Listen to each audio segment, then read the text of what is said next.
Good afternoon, everyone. I'd love to officially welcome you to the Men's Health Summit. I see most of us are logged in. We're expecting a lot more people to be joining us, so welcome one and all.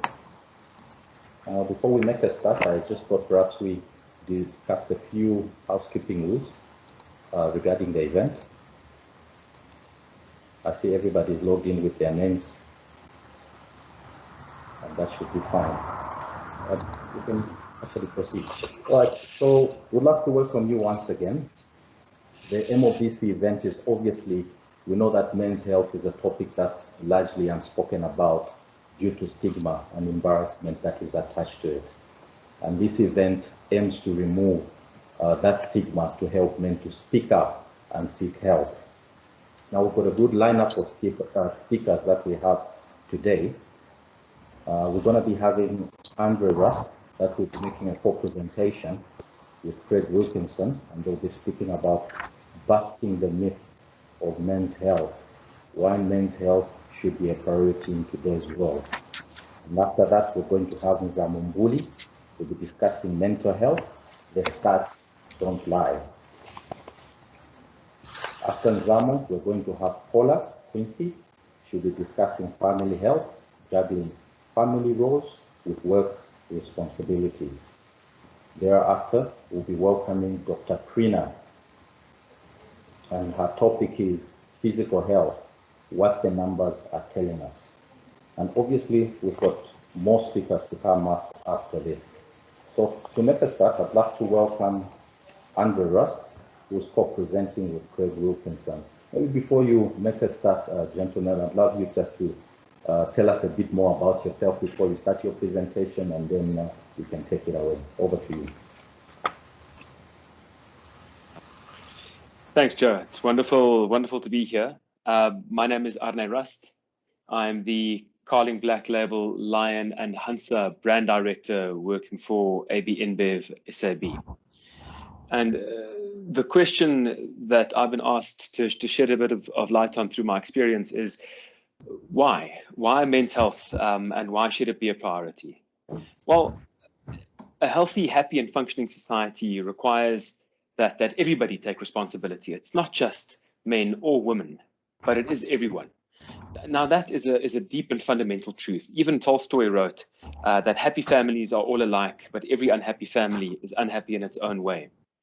And I think we would be naive to say that wounded men are not one of the main contributors to this unhappiness. We all bring something different to the table, and only by embracing what makes us special will we ever be happy. Unfortunately, I don't think it'll surprise anyone that masculinity as a concept is in trouble. Men who lose their internal locus of control results in us either internalizing that grief or we externalize it. In the first case, that's the reason why male suicide is 400% higher than female suicide. Men, and we all do, struggle to work through our emotions because we just never learned how to.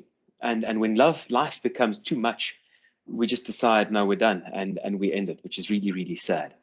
On the other side, the externalization of that grief results in things such as GBV, right? Gender-based violence, which is men who are trying to project their power in a world where they themselves are powerless. And I think that is the myth, Joe. It is that being strong is by definition toxic, that strength and vulnerability cannot coexist, that boys don't cry, as it were, that there are excuses, that people can make excuses for not taking responsibility. And the solution to toxic masculinity, and I'm not saying that there is no such thing as toxic masculinity, but the solution to it is not an absence of masculinity. Vilifying that identity of being masculine does not solve the problem. And in fact, I believe that it makes the problem worse.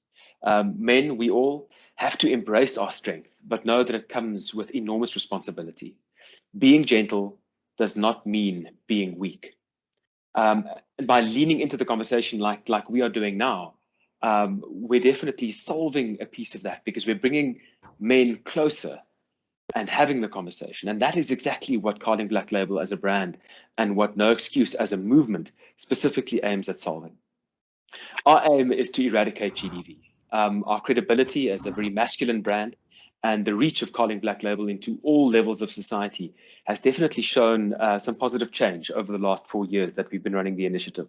When we started No Excuse, 7% of people accepted a beating from their partner as normal.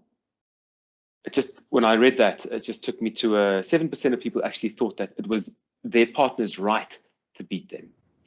That number is now down to 3%. So we've halved this disturbing normalization of GBV.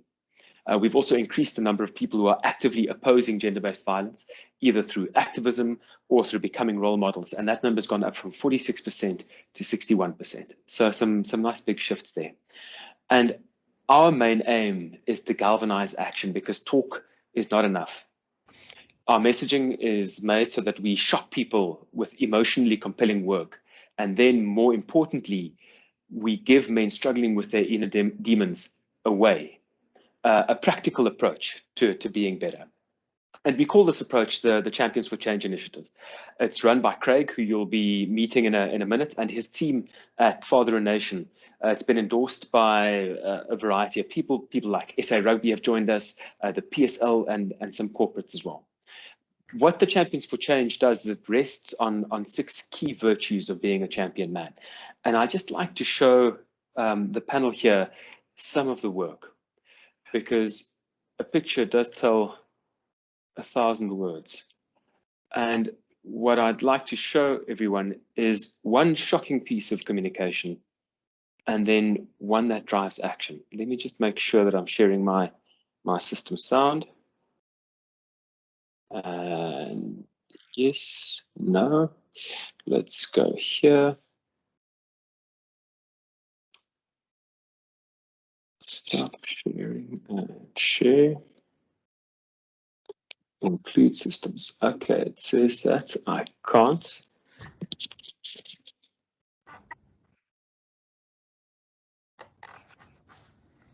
Right. One more time. And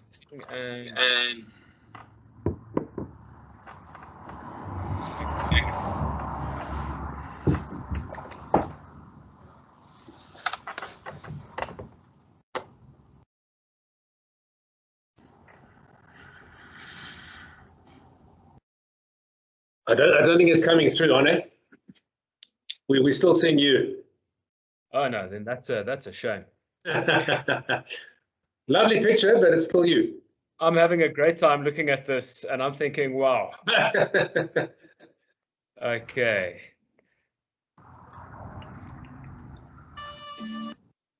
Can you see it now, Craig? Yeah, spot on.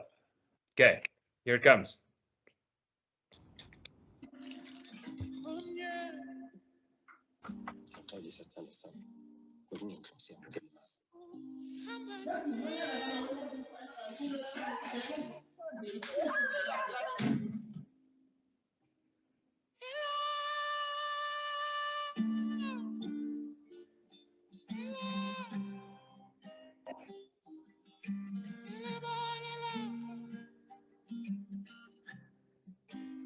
So everything about that piece of communication is shocking. The music, the background sounds, the visuals, and the idea there is to shock people out of the fact that they think that gender violence is normal. But we can't just shock.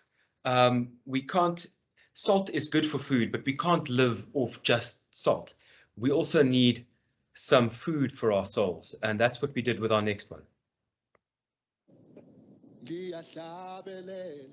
Ngikhuluma namadoda ngithi wezinsizwa sabelani bo masiyekeleni udlame nokuhlukumeza abantu besifazane siphile ngemiyalo yobuqotho isithuba ye-champion man wemfowethu namandla sebenzisa amandla wakho wenza okuhle unakekele insimu yakho wemfowethu impilo yakho yinendaba ngithi wemfowethu uyindoda ngokwanele sisho wena ngesimilo sakho sakhela ubudlelwane namanye amadoda wemfowethu awedwa ngithi wemfowethu ngabumbi kusaselihle ululeka isizukulwane esilandelayo wenza umhlaba indawo engcono indawo engcono woza nawe mfowethu live by the virtues of champion men. A champion man, a champion for change. A champion for change.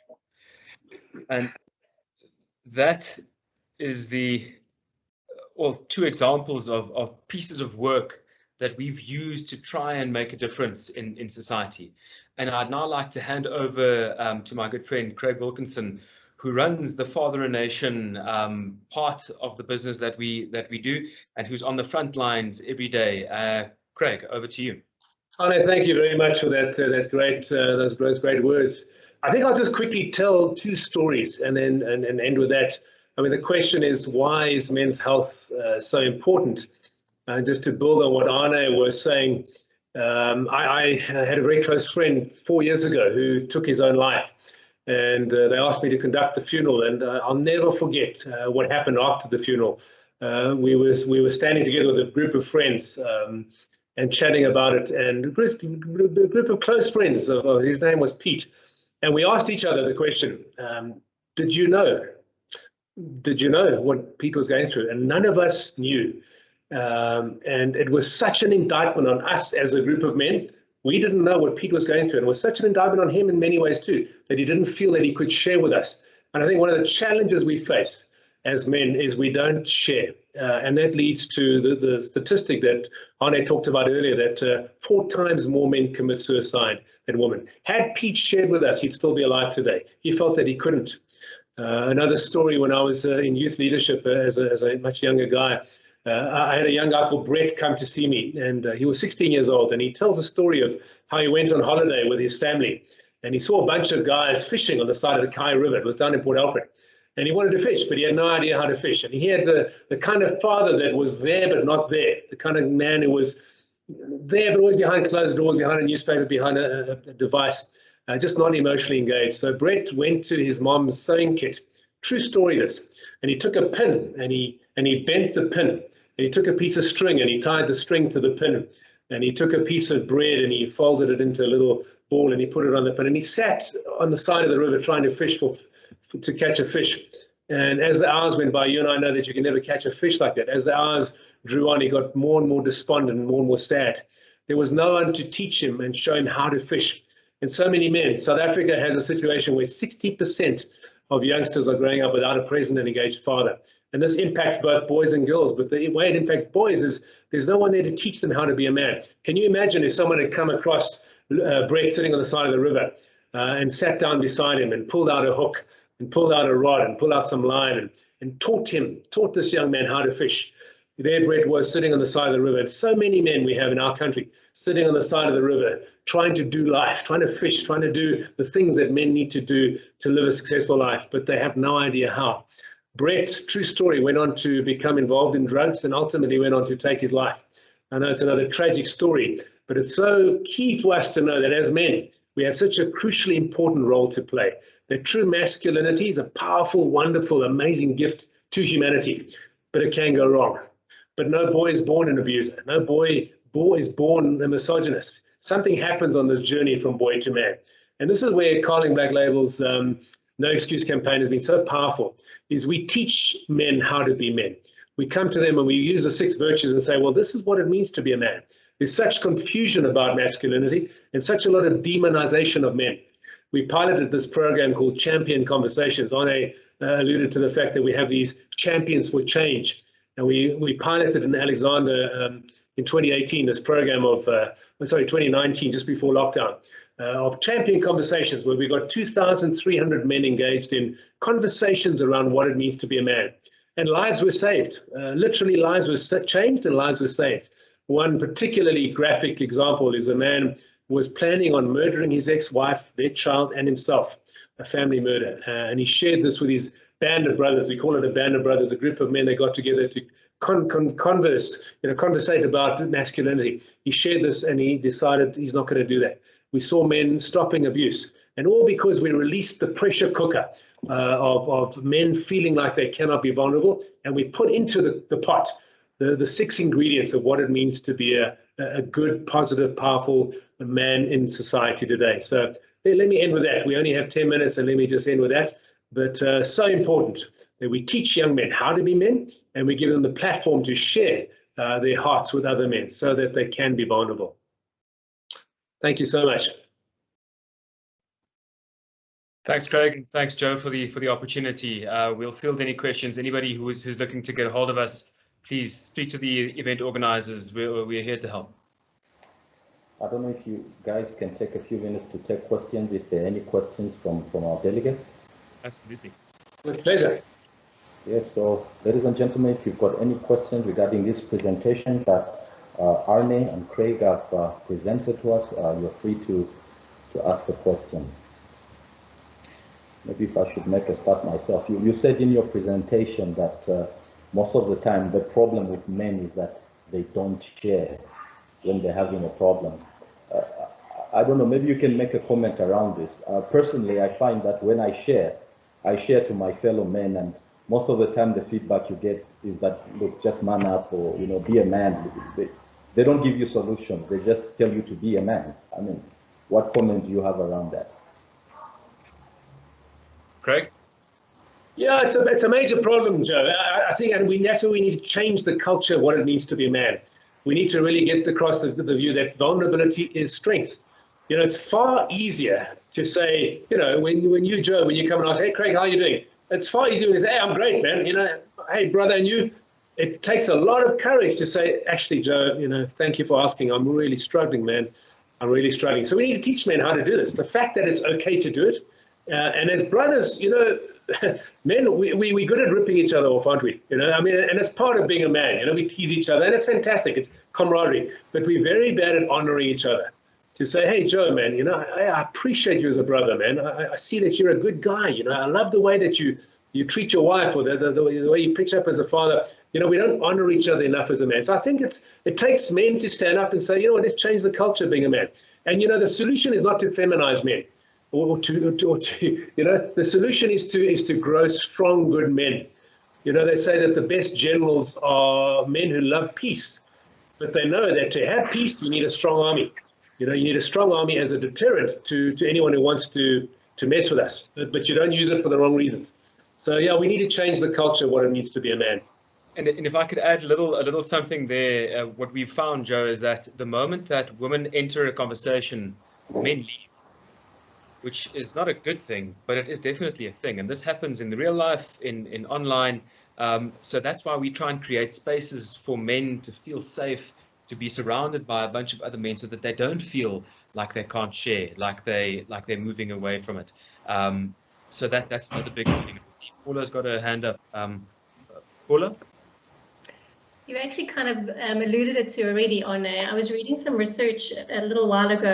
For the life of me, I can't remember off the top of my head where it is now. But in terms of men asking or reaching out for help, and the research said that men would far rather speak to their partners and confide in their partners than reaching out for professional help. What are your views on that, and what have you experienced with the work that you're doing? So I can't comment on how many men confide in their partners. I've got no data or stats or anything on that. I hope it's all of them. But my gut feeling is that I don't think all of them do, because otherwise we wouldn't have the high intimate partner violence issue that we do have. Where I do have hard stats, Paula, is we partner with a company called Lifeline, who are a counseling company. You can phone them 0800 150 150, and you can speak to a counselor there. Or you can even WhatsApp them, that piece of comms that I shared earlier, the WhatsApp Brave, to 0800 150 150.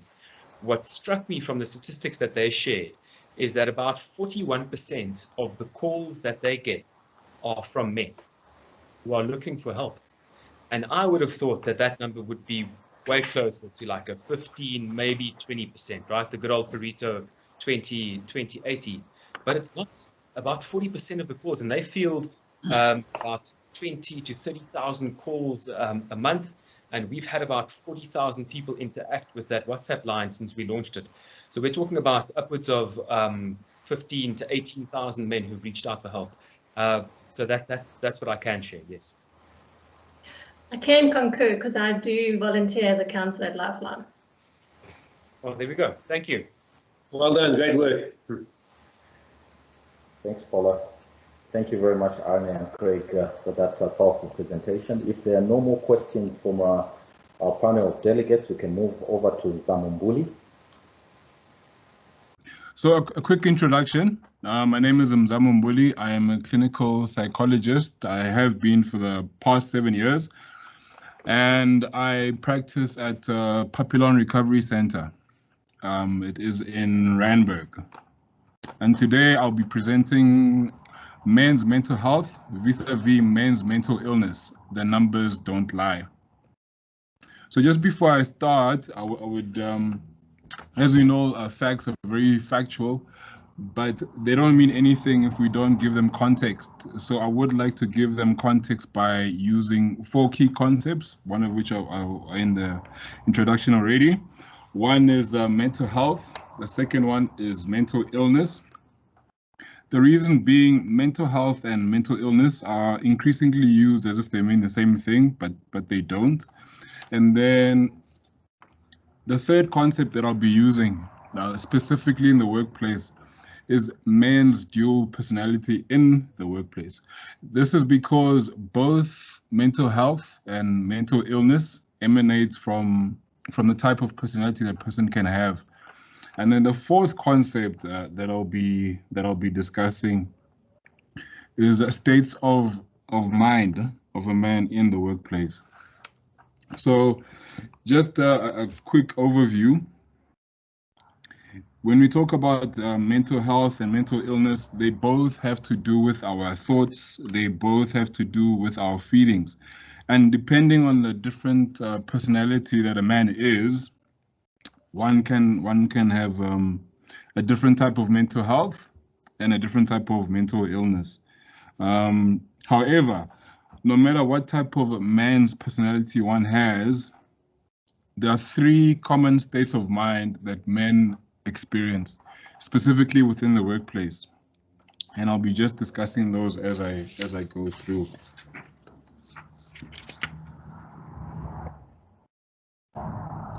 So in terms of mental health, just to delineate what mental health means, the World Health Organization defines mental health as a state of well-being in which the individual realizes his or own abilities, the ability to cope with normal stress of life, the ability to work productively and make a meaningful contribution to the workplace. I think it also touches to what Andre and Craig were speaking about when they're speaking about the championship culture, that is making a meaningful contribution in one's society.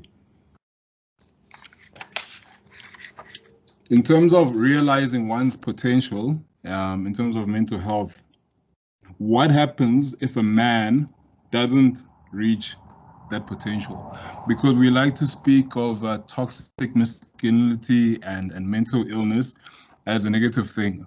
Mental health is a positive thing, but what happens to men when they don't achieve one's potential or ability? Secondly, coping with normal stress of life. The question that needs to be asked is what kind of personas can cope with normal stress of life, and what kind of personalities can't cope with normal stress of life. And then our third point is men being productive at work. The same question can be posed of what type of personalities are productive at work, or what type of personalities are not so productive at work. And the same question can be posed for our last point, making a meaningful contribution to the workplace or society or the community that we live in. So in terms of mental illness, unlike mental health, mental illness actually means mental disorders. And depending on a person's mental, a person's different persona, which I'll discuss later, depending on a person's or a man's mental state of mind, different mental disorders can emanate. Basically, there are over 150 types of mental illnesses. The common ones we know are mood and anxiety disorders, schizophrenia and other psychotic disorders, sexual and identity disorders, impulse control disorders, and adjustment disorders. There are over 22 categories of mental illnesses or mental disorders. The main types of disorders that we witness in the workplace or in our communities are depression, anxiety, and post-traumatic stress. Obviously, for men, this happens within a certain context, and we live in a context of South Africa. There's a lot of crime in South Africa, so this predisposes men to these types of mental disorders. We've also got a lot of social economic problems in our society. This also contributes to or predisposes men to mental disorders. And then from a social point of view, we have things like a lot of motor vehicle accidents and trauma to the body that happens in our country. Again, this predisposes men to having mental disorders. If we can just go back a little bit and think of yesterday. Yesterday was Youth Day. People were celebrating, they enjoyed themselves, but what a lot of people who were students in 1986, a lot of men rather, who were students in 1986, what they won't tell you is that on that day, some of them were bullied into protesting on that day. So again, it's no surprise 30, 40 years later that we experience the same thing as those children did in 1976. In terms of stats, South Africa has the highest, has the 8th highest suicide rate in the world. In our country, in a month, 450 men commit suicide every month. 18 men commit suicide every day. And then in terms of mood and anxiety disorders, 1 in 6 men suffer from anxiety, depression, and substance use.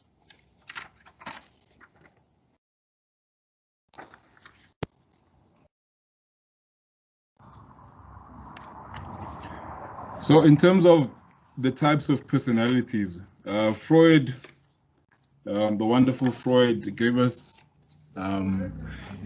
language to articulate the types of personalities. Basically, all men have 2 types of personalities. One we call the id, and the other we call the ID. The id, as some people would know, this is our survival instinct. It is the taker in us. The id helps men to self-actualize in terms of mental health. This is driven by a need to satisfy their needs. The id is aggressive. In doing so, will stop at nothing to achieve self-actualization. Number two, in terms of the id, men who self-actualize realize their own potential. This is driven by the need to achieve. If you think of sports stars or celebrities, these are larger than life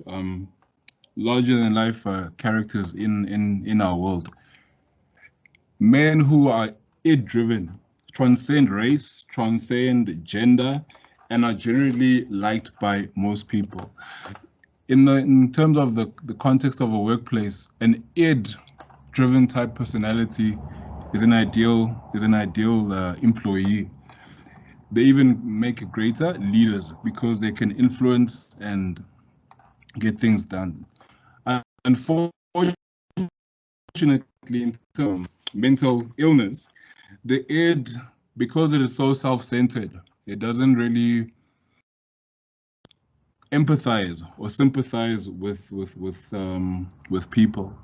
So in the process of self-actualizing, it actually hurts other people. And then from a socially and family perspective, people who are more id-driven socially neglect their wives, they socially neglect their children. And then I think what is more common in the workplace, we find a lot of people who are super ego driven. The super ego driven people are people who are givers, they are other people centered, they are more compassionate, they are more sympathetic and empathetic, they are thoughtful as compared to people who are more id driven. While these may be wonderful qualities, they also present a specific type of mental disorders, mainly depression, because somebody who's always giving, or men who always give of themselves, are more likely to be depressed because they are always giving. And for example, if a man loses a job and he has lost the ability to give to his family, to give to his workplace, he is more likely to become depressed. Men who are more compassionate, who are sympathetic and empathetic, always give their best at work, but obviously they have a problem with saying no, of setting boundaries with people at work, in the families, in their own families. They're always giving, and obviously this leads to being overwhelmed, and after being overwhelmed, it leads to a person being anxious. So the general idea is for men that we try and embark in therapy. Hello? So the general idea that we try and espouse in therapy is for a balance, that men be id-driven, but also super ego-driven, and the ego makes the decision to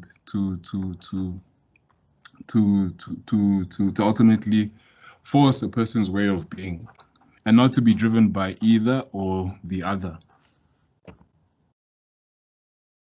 And then lastly, in the workplace or in our communities, there are three states of being, or a man's mental state being in the workplace. One being symbiosis, if you look at it in terms of the employer, man and the employer, is when the relationship is symbiotic. I want my employer's need, I meet my employer's need rather, and my employer's needs are met. The second stage would be engagement. I meet my employer's need, but they don't meet mine. This is when we basically start to see signs and symptoms of mental disorders, because there's this disengagement of what I need, what I'm getting from my employer, and what I'm getting from and what I'm putting in the surface. In the family context, it's the same. In the context of a marriage, in the context of children, where men feel they are giving, but they're not getting back what they need. And then the last stage would be disengagement. This is when we would find people actually qualifying for mental disorders. Disengagement is when a person in the workplace doesn't actually care if their needs are met or not. In terms of the family, they don't care if their children or their wife or husbands are meeting their needs or not. This is when they've disengaged. Usually those would be in the form of depression. Just in short, to close off my four concepts, both mental illness and mental health are determined by states of mind and a person's personality. Therefore, with regards to mental illness, or mental health rather, balance is being mindful that one's strength can be a weakness and one's strength can also be a weakness. Thank you. Thanks, Joe, and thanks everyone. It's great to be here. So I have been working with people in both men's groups and women's groups for the last, 12 years, but with men's groups and women's groups specifically for the last 7 years. I do a lot of work in the corporate space, particularly around personal growth and development, mental health, and gender-based violence awareness training. And so today I just want to share some of the insights that I have seen and experienced in the work that I've been doing, as well as from a family dynamics perspective, and having worked with couples as well, and particularly now some of the trends that I'm seeing in terms of managing those work-life dynamics and the family dynamics that goes with it. And so thanks due to COVID, we've all been doing a lot of reflection and a lot of introspection lately. We 18 months down, we can no longer refer to it as the new normal, it is the normal, but at the same time, people are so over lockdown that it's now being termed as lock drown. We're actually drowning in the overwhelm and the stress and the uncertainty that the situation or COVID and has brought with it from a global perspective. And a lot of people are starting to question life, question the meaning of life, question their purpose, especially as we start suffering more and more loss, and loss on different levels. Yes, there's real loss in terms of COVID and losing loved ones and not being able to mourn in our traditional ways, but also loss on basic levels such as freedom of movement, lots of the things that we used to be able to do in terms of some of our coping mechanisms. So things like sport and activities and hobbies and that, socialization, the simple act of getting up and going to a workplace gave us a identity or a purpose. We got up to go somewhere each day and to do something. So a lot of us have struggled with that shift and with that challenge, and we've had to look at ways of reinventing ourselves or redefining life's purpose and meaning for us. And so as a result of that, families have been impacted, and we have seen the stats spike globally when it comes to families and divorce rates. In fact, we first started seeing it in China. They were the first ones to come out of lockdown, and the impact of being in confinement and what that did for couples and families. We are seeing it locally as well, because I work very closely with some divorce attorneys and mediation groups and that. And of course, as the guys, as Craig and Arné have alluded to as well, we are also seeing the spike in gender-based violence stats. And so we had a perspective of what we thought working from home would look like. In the beginning, the novelty was great. We were going to work from home. It was going to be, a lot of us had dreamed about, all I want to do is be able to work from home. And in the beginning, while the novelty was there, it was great. But as we went more and more into lockdown, we realized that the reality was very different, especially where it came to couples being confined in the same space for long periods of time, and then throw in children to the mix, and the dynamic changes, and having to take on those additional responsibilities, like, for example, homeschooling. So it's tested our patience levels, and it's tested us, and for the average relationship out there, even the strongest ones, it has tested us, and some have not lasted or been able to survive the test of time and the test of the environment and the situation that we are experiencing. And so we're seeing the result or the casualty of that.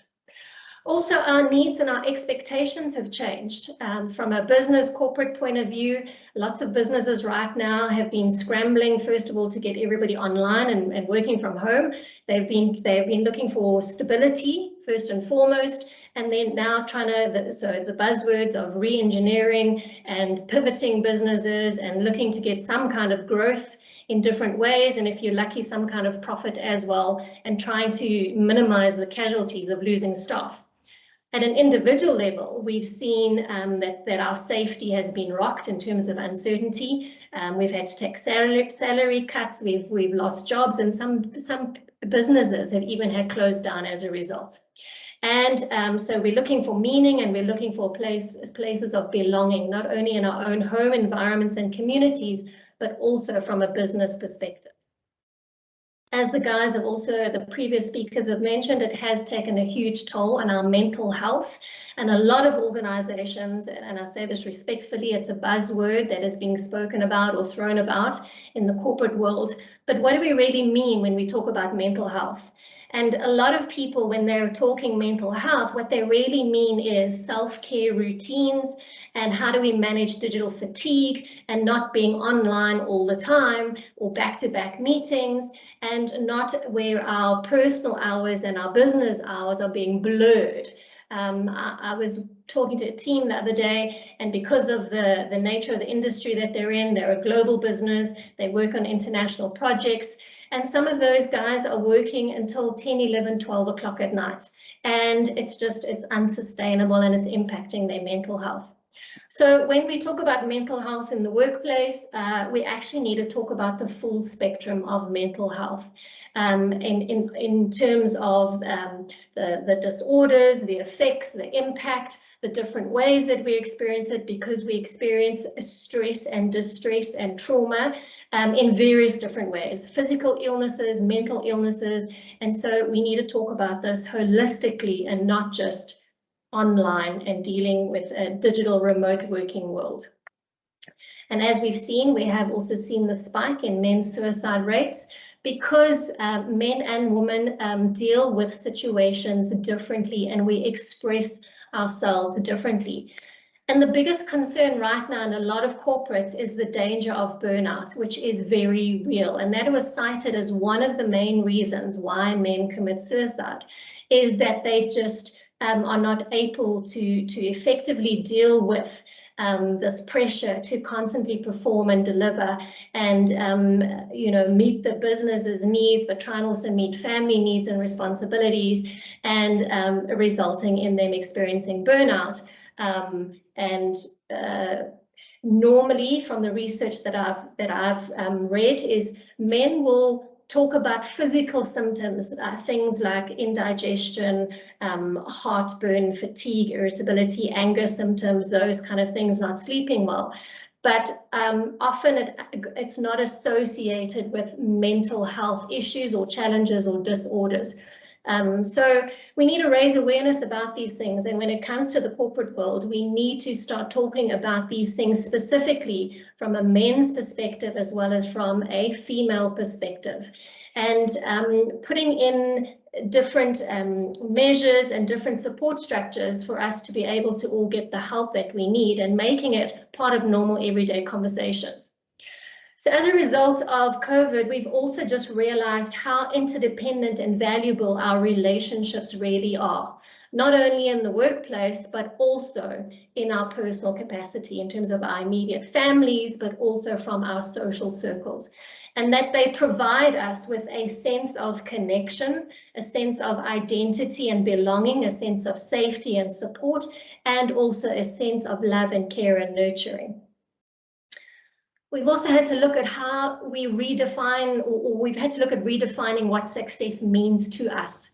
A lot of goals that we had put in place for ourselves last year and this year, we've had to completely reevaluate them. We've had to completely reprioritize them, and we've had to put different support structures and support mechanisms in place, as well as reskill ourselves and upskill ourselves to remain relevant going forward, and to be the best version of ourselves. So how do we sustain and maintain our relationships at home and our relationships in the workplace? Well, my personal experience and having worked with both men's and women's groups, we actually share similar challenges, we just express them very differently. I'll give you one example that often comes up in the work that I do. When it comes to setting goals, and particularly health goals, and I'm going to use weight loss as an example, women will set a weight loss goal because they want to feel good about themselves, they want to look good physically, they want to boost their self-esteem and their self-worth and their self-value, and they want to feel attractive towards their partners. From a male perspective and the groups that I've worked with, when it comes to a weight loss and health goal, it's more from the perspective that I want to be fit and healthy. I want to be there for the long term to be able to provide for my family and see my children grow up. I want to be active and be able to participate in activities and sports with my children, and I don't want to die of a heart attack. And that's one example of what's come up in the work that I do. The top 5 issues that come up as common issues between couples that I see time and time again is around finances or money. It's around family, either immediate family roles and responsibilities or extended family and supporting family or the responsibilities of family care. It's about work in terms of the roles and responsibilities of work and how much time one partner is spending at work and not spending with their family. It's also about chores in the house and the household responsibilities and being able to feel like there is a shared responsibility when it comes to household responsibilities. And then number 5 is around intimacy. And people often use, or couples often use the term intimacy, but from a female and a male perspective, the key difference is when men use the word intimacy, they're often talking about sex, and when women use the word intimacy, they're often talking about connection. They want to feel connected and close to their partner.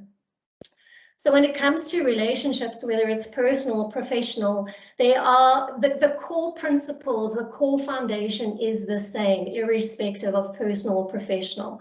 Number 1, it's about communication.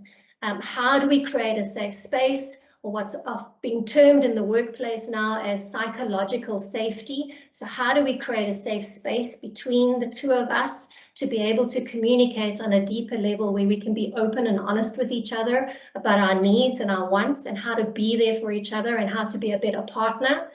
It's about having respect first and foremost as our fellow human being, before we start bringing in all the other labels that we use to identify ourselves and others with, gender, age, skills, qualifications, religion, faith, etc. Trust. Can I trust myself to do the right thing? Can I trust the other person, my partner or the other person? Can I rely on them? Can I depend on them? Can I trust them to confide in them and to be able to sit in that space with me and to find solutions? And then the ability to resolve conflict, which is a big one that comes up. When we get into a space where it feels emotionally unsafe, our defensive, reactive, protective walls come up, and we will either shut down and withdraw from conflict and confrontation, or we will come out and we will attack. And we will attack in ways that is seen or experienced as naming, shaming, criticizing, fault-finding, blaming. And this often comes up in couples. The longer we are in a relationship, our relationship gets into a routine becomes a rut, and a rut becomes complacency, and gets to a point where couples become disconnected and they actually turn away from each other instead of towards each other to keep connected and keep on the same path and build their relationship. And when couples become disconnected, that space between them becomes wider and wider, and eventually it gets to a point where there's just no coming back from it. And unfortunately, in my 12 years of dealing with couples, 90% of the time that couples wait until it's too late and there's too much damage done to be able to turn their relationship around. It's not impossible, but it does take hard work, and often it's at the point where one or the other is checked out and they're not willing to do the work. Most important is learning to collaborate together, whether you are a couple and a family, and how do you work together to juggle the household responsibilities, but also understand each other's work responsibilities. How do you support each other, and how do you be there for each other and see each other as equals and not one is more than the other? And so in the 21st century, the playing fields have leveled, the playing fields have changed, especially with women pursuing careers and earning equal or sometimes more than their partners, which in itself can create conflict in relationships and families, particularly when we start bringing in what is the gender stereotyping that we're seeing, where this perception that the man must be the provider and the breadwinner of the household, and that has shifted, and that is also causing conflict when it comes to couples. So in a nutshell, how can we help couples and families to maintain a sense of safety and unity and create stable emotional foundations for children to grow up in is to talk, and often. And if as couples you are not able to talk on that deeper level yourself, then reach out and find support structures to help you talk. There is no shame in putting your hand up and saying that, you know, we're struggling and we need to equip ourselves with some tools. And this is where I always like to use the car analogy. We take our cars in every year for an annual service to get checked up that the engine is working, that everything, you know, the spark plugs, the windscreen wipers, the battery, all of those things are working, that when we drive our cars are safe and reliable and dependable. So why don't we do the same when it comes to our relationships? Why don't we take our relationships in for an annual checkup where we can equip ourselves with tools and skills to have a better relationship? Important that, especially if you are working from home, give each other some time out. Create a space in the household that is the time out space. And if you need to go to that space, or your partner goes to that space, allow them that space to be by themselves, to reflect, to think, to process. And when they come out of that space, allow them to engage with each other to see how you can be there and support each other. Sometimes we don't need our partners to solve the problem. We just need them to hold the space for us and to hear us and to acknowledge us. I always encourage couples to sit down and actually write out what are the household roles and responsibilities. Where do we feel that we can take on roles and responsibilities, and where do we feel that if there's a job that we both hate and we don't want to do it and it's a grudge purchase, well, hey, then let's rotate it. 1 week you do it, 1 week I do it, so that it doesn't feel like one person is always lumped with that, which over the long term can cause resentment in relationships. And also to manage each other's expectations. You know, at the end of the day, we are all human. There is no such thing as the perfect person or the perfect relationship. But how can we be perfect for each other in terms of partners and as parents as well? And implementing boundaries, there is nothing wrong with implementing a boundary and saying, this is what I will or won't tolerate, whether it's how you speak to me, how you treat me, how you behave towards me, or other areas of the relationship and the family and the household. And so, yeah, I just wanted to end off on that and say that, you know, together, both men and women, we have equal roles and responsibilities. We are equally accountable and responsible for creating safe environments for our children to grow up in and to lead as role models for future generations, where we can minimize the impact of divorce as well as gender-based violence in families and communities. Thank you, Joe. Thank you very much, Paula, for your insights, showing us how we can juggle responsibilities between work and family. You've highlighted to us how couples can work together to juggle these responsibilities, how we need to come out and talk, how we need to seek out support structures. And I like that point on where we should take our relationship for an annual checkup. Never thought of that. Good one. But thank you very much, Paula, for those insights.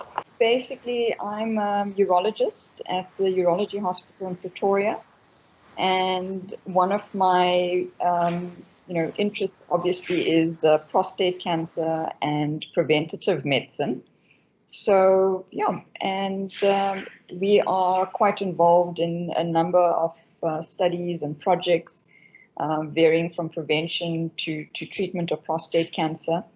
And, you know, that seems to be something that is increasingly growing in South Africa, unfortunately, the incidence of prostate cancer.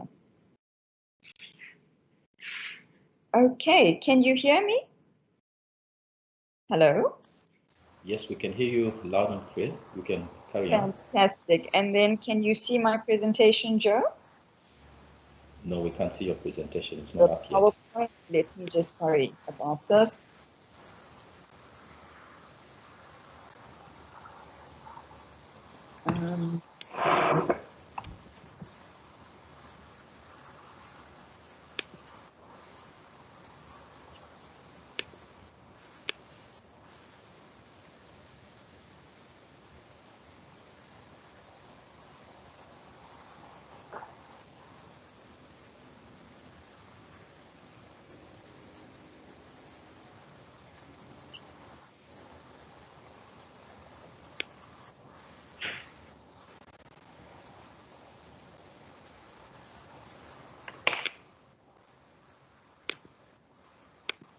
Okay. So, can you see the presentation now? I've just shared it. Yes, we can see it. Okay, so basically, I'm just going to be talking about men's health, the physical aspect, and the numbers, and changing perspective. Thank you very much. Go ahead. So basically, in terms of diseases of lifestyle and cancer, there's an increasing burden of diseases of lifestyle and cancer in South Africa. There's great inequality between the private and the public sector regarding screening, diagnosis, and treatment. And we find that globally, health systems are under strain, and this has become more prominent now with the additional burden of COVID. So we are finding that people are not going in for their screening for diabetes and hypertension, testicular cancer, and prostate cancer. And then we need to look at the numbers and change our perspective. In terms of male cancers, we've got prostate and testicular cancers that are fairly prominent. And one important trial, just to put things a bit more in perspective, is the prostate, lung, colorectal, and ovarian screening trial. This is a US-based trial that was conducted. And they basically concluded, in terms of prostate cancer, in order to prevent one death, 1,410 men need to be screened, and 48 men need to be treated for prostate cancer to prevent one death. So looking at that study, it is more likely that diseases of lifestyle would cause the death of a man with prostate cancer than the actual prostate cancer would. But obviously, having prostate cancer is going to influence his quality of life. So basically, looking at the screen here, if one looks at the orange line right at the top of this graph that was taken from the Cancer Alliance report, one can see that prostate cancer over the next 2 decades is projected to increase from about 17,000 cases, new cases a year, to over 45,000 cases a year. So it becomes quite important to have a look at this. This table, I'm not sure how well you can see it, but basically at the top, in terms of the male-related cancers, we have prostate cancer, and that accounts for 22% of male cancers in South Africa. On the female side and on the male side, one can see that colorectal cancer comes out third for females and second for men in terms of number of cancers, and that's important for us to remember a little bit later. In terms of screening for prostate cancer, we use the PSA, free PSA, and a rectal examination, so blood tests and clinical examination to screen for prostate cancer. And what's important to remember is that screening is not prevention, it's early detection. It prevents cancer morbidity and mortality, so that's death and pretty much compromise quality of life from cancer. Treatment for prostate cancer includes surgery, radiation, and then hormonal therapy, as well as chemotherapy. Risk factors for prostate cancer include a person's age. So 80% of men over the age of 80 years old have some sort of prostate cancer. It could be very small or it could be life-threatening. Family history is very important in terms of prostate cancer, as well as race.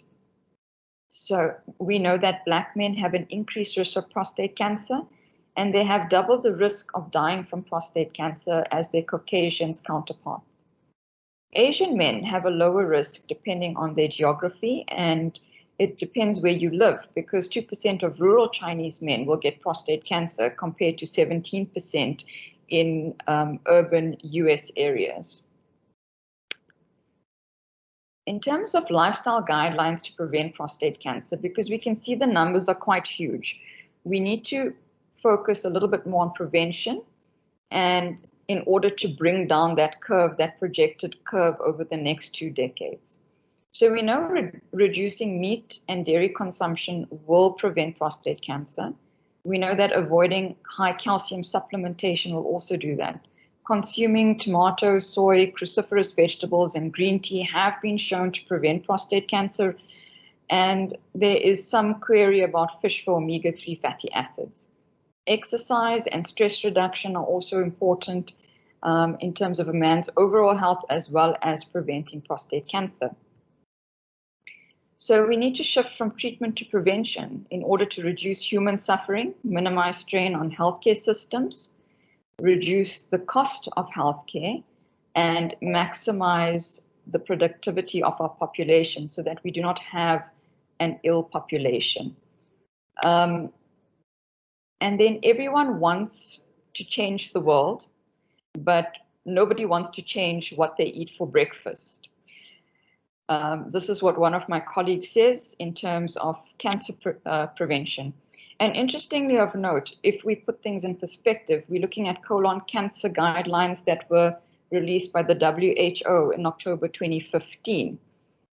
They looked at more than 800 studies, and they concluded that processed meat was a grade 1 carcinogen for colon cancer.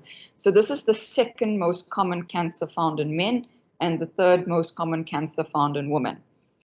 This grade is the same as tobacco and asbestos. So pretty much if you consume 50 grams daily of processed meat, you would increase your risk of colon cancer by 18%. Then red meat would be classified as a grade 2A carcinogen for colon cancer and also for prostate cancer, but you would increase your risk by 17% for every 100 grams you ate.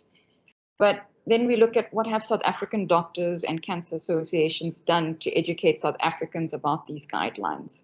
They haven't done much. In fact, we've got some doctors who unfortunately have ties to animal agriculture, sort of boo-hooing these guidelines and putting them down, saying that we need more studies in South Africa. If it is the second most common cancer in men in South Africa, we should be telling all men and women to cut down, if not cut out completely, their processed meat and red meat consumption, because otherwise our cancer incidence will be increasing. And unfortunately, our healthcare system cannot cope with the increase that is predicted. So already in the West, New Zealand and Canada and America have placed in guidelines to try and reduce red meat consumption to prevent colon cancer in their populations. And we need to move forward with this in South Africa as well. So they've basically put forward guidelines in order to reduce red meat consumption. In fact, this year, Joe Biden, but not so much for cancer reasons, but for climate change reasons, has asked his American citizens to cut out red meat from their diets. And if we look at Japan, from the time it was a third world country coming into the first world, as they improved technologically and improved their systems, from just after World War II to the 1990s, there's been a steady increase of testicular and prostate cancers. And that curve looks very much similar to the curve that we have predicted in South Africa over the next 2 decades. And we then looked at the food consumption of the Japanese and their lifestyle. And the one common thing was an increase in red meat consumption, as well as an increase in egg consumption that was probably linked to the increase in their cancer risk. So we know something basic as consuming dairy products, as drinking milk, would increase your prostate cancer risk by 68%. So this is something that needs to be brought to the forefront, and men would be advised, in order to prevent prostate cancer, that they omit dairy products. We know that in adolescents and children, if they do consume dairy products, that's 2 to 3 servings of dairy products per day, they are going to get a 320% increase in prostate cancer. So we should not be giving young men yogurts and cheese and milk if you want to prevent prostate cancer and reduce your incidence over the next couple of decades. And then what about men that already have prostate cancer? So this is a study from the Journal of Urology, and they looked at intensive lifestyle changes that affect progression of prostate cancer. And here they cut out on meat and dairy consumption amongst people. And essentially, they have found that men with prostate cancer develop less progressive prostate cancer and less aggressive prostate cancer based on their lifestyle changes. We also know by cutting out dairy and red meat that you can actually change the genetic expression within a prostate cancer. This next slide, on your left-hand side, you'll see what the genes were looking like before the person changed their diet, and then the green is basically all those oncogenes, the genes that cause cancer, switching off. So essentially, one thing that we can change in terms of prostate cancer is to recommend that men do not consume dairy products. In terms of prostate cancer, they would have a 141% increased chance of dying from prostate cancer if they continue to have 3 servings of dairy a day. And overall, dairy is not good for someone because it would increase your mortality by 76%. That is from things like heart disease and diabetes and other diseases of lifestyle. Advice and tools for people. One of the apps that we use is the Dr. Greger's Daily Dozen app, which is quite nice. And it tells you exactly what to eat so that you do not die. In fact, he's written a book called How Not to Die. And this is very useful for men to use. It's a free app, and you can download it from the Google Play Store or from the iPhone App Store. So, and this they can use on a daily basis. And then just some acknowledgements for this presentation. Thank you. Are there any questions?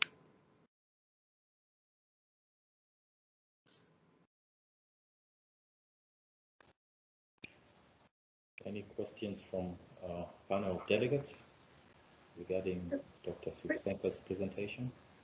So Preena, not a question, but more of a comment, I guess.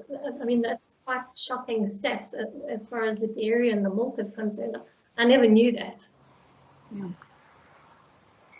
So, yeah, unfortunately, you know, they have this issue all over the world where economics govern, and you've got lobbyists working with the government that will specifically prevent information like this going out to the public, and basically not promoting it. I mean, the South African Medical Association, they've got a journal, and unfortunately some of the doctors have very close ties with the animal agriculture industry, and they basically downplayed all the stats that were released from WHO. And this is important information that needs to go out to the public, and we need to be objective. I mean, the public's health should be prioritized over economics. I see there's a hand from our delegate here. I don't know if it's Mr. Sutherland or Minya Sutherland. Please go ahead with your question. Yes, it's in line with what you've just said about the medical. I think government should be taking more responsibility, you know, on a larger scale. I mean, this is scary what you've just presented, and I mean, the stats speaks for itself, and surely the government should be doing more in terms of prevention. And can more be done, or how can individuals or the people of the country have more voice to this? Perhaps you have any linkages to any groups that one could join to lend voice to something like this, because this is very important. Thank you. A very interesting presentation. Thank you for that. Thanks for your question. So basically, you know, even if we as a group of doctors who are involved in preventative medicine approach, for example, the medical aid companies, the private healthcare, and say, look, encourage your people to avoid dairy products and red meat, we will get answers. And this is one of the biggest groups in South Africa that literally told us these industries, their employees are on our medical aid. If we give out this information, they will withdraw their members and we will lose out on income. So we are, on an individual basis, educating the public. There was a study conducted in Durban this year where we actually pointed out racial inequality in terms of dairy recommendations, because 70% of the South African Black population and close to 90% in some studies of the Indian population are lactose intolerant or allergic to lactose. And then, they are told by dietitians that you need to have 2 to 3 servings of dairy a day, which is not backed up by any evidence. So in a way, that's also a racial inequality. So basically, we are starting a preventative doctors association in South Africa with the Pro-Veg group. And it's in its infancy, but I think most of the patients in my own personal capacity, my private practice, that I give these recommendations to, I give the app to, they are very keen to change their diet. And I've seen a difference in terms of disease progression and their overall well-being and fitness. So we definitely need to get organizations like the Cancer Association involved. But you also have to look at who is funding them. Unfortunately, if they're funded by the dairy industry or by the animal agriculture industry, they're not going to be so forthcoming with releasing this information. Any other questions? I see there's a hand from Garron. Can you go ahead with your question? Hi, Preena. Hi, Garron. So just to add to the comments, the research that you presented today is the preliminary findings of funding that we co-funded, so we co-funded through the Cancer Alliance. And the impact of the cost of cancer, just what that looks like it's going to have, the impact on the state by 2030 is in excess of 50 billion a year. Now, given the conversations we've had about preventative care, particularly in the space of prostate cancer and the influence of diet, and looking at the challenges that we face with, dairy being one of the sustainable food items that's, costly, quite accessible and available. We're hoping that this is certainly, once we release the that research when it's concluded at the end of July, that it certainly will start to have impact. And certainly with what our engagement has been with the National Department of Health in finalizing the first ever prostate cancer policy guideline that will ensure both men that are on the private and public have got access to public health care. We know what the economic skew is. We're looking at a ratio of 20 to 80%. That there's going to need to be a focus, and that lives are going to matter more than money. So certainly that's a conversation that we'll continue to drive through what we do, and whether it's around the November campaign or whatever it is, in engaging with men, to create that awareness. And preventative care is always better than reactive care. And no, I agree with you 100%, because even in private medicine, we're having medical aids decline treatment for patients. They're not given the optimal treatment. At the end of the day, our resources are limited. And it's basically, are you going to fix the wall of this dam, or are you just going to let it overflow? And we've got this opportunity to try and educate people and prevent the dam from completely breaking, and to have that high peak in prostate cancer. So I think that is essential for us to do. It is our responsibility as decent human beings to put out this information to prevent further suffering and future suffering.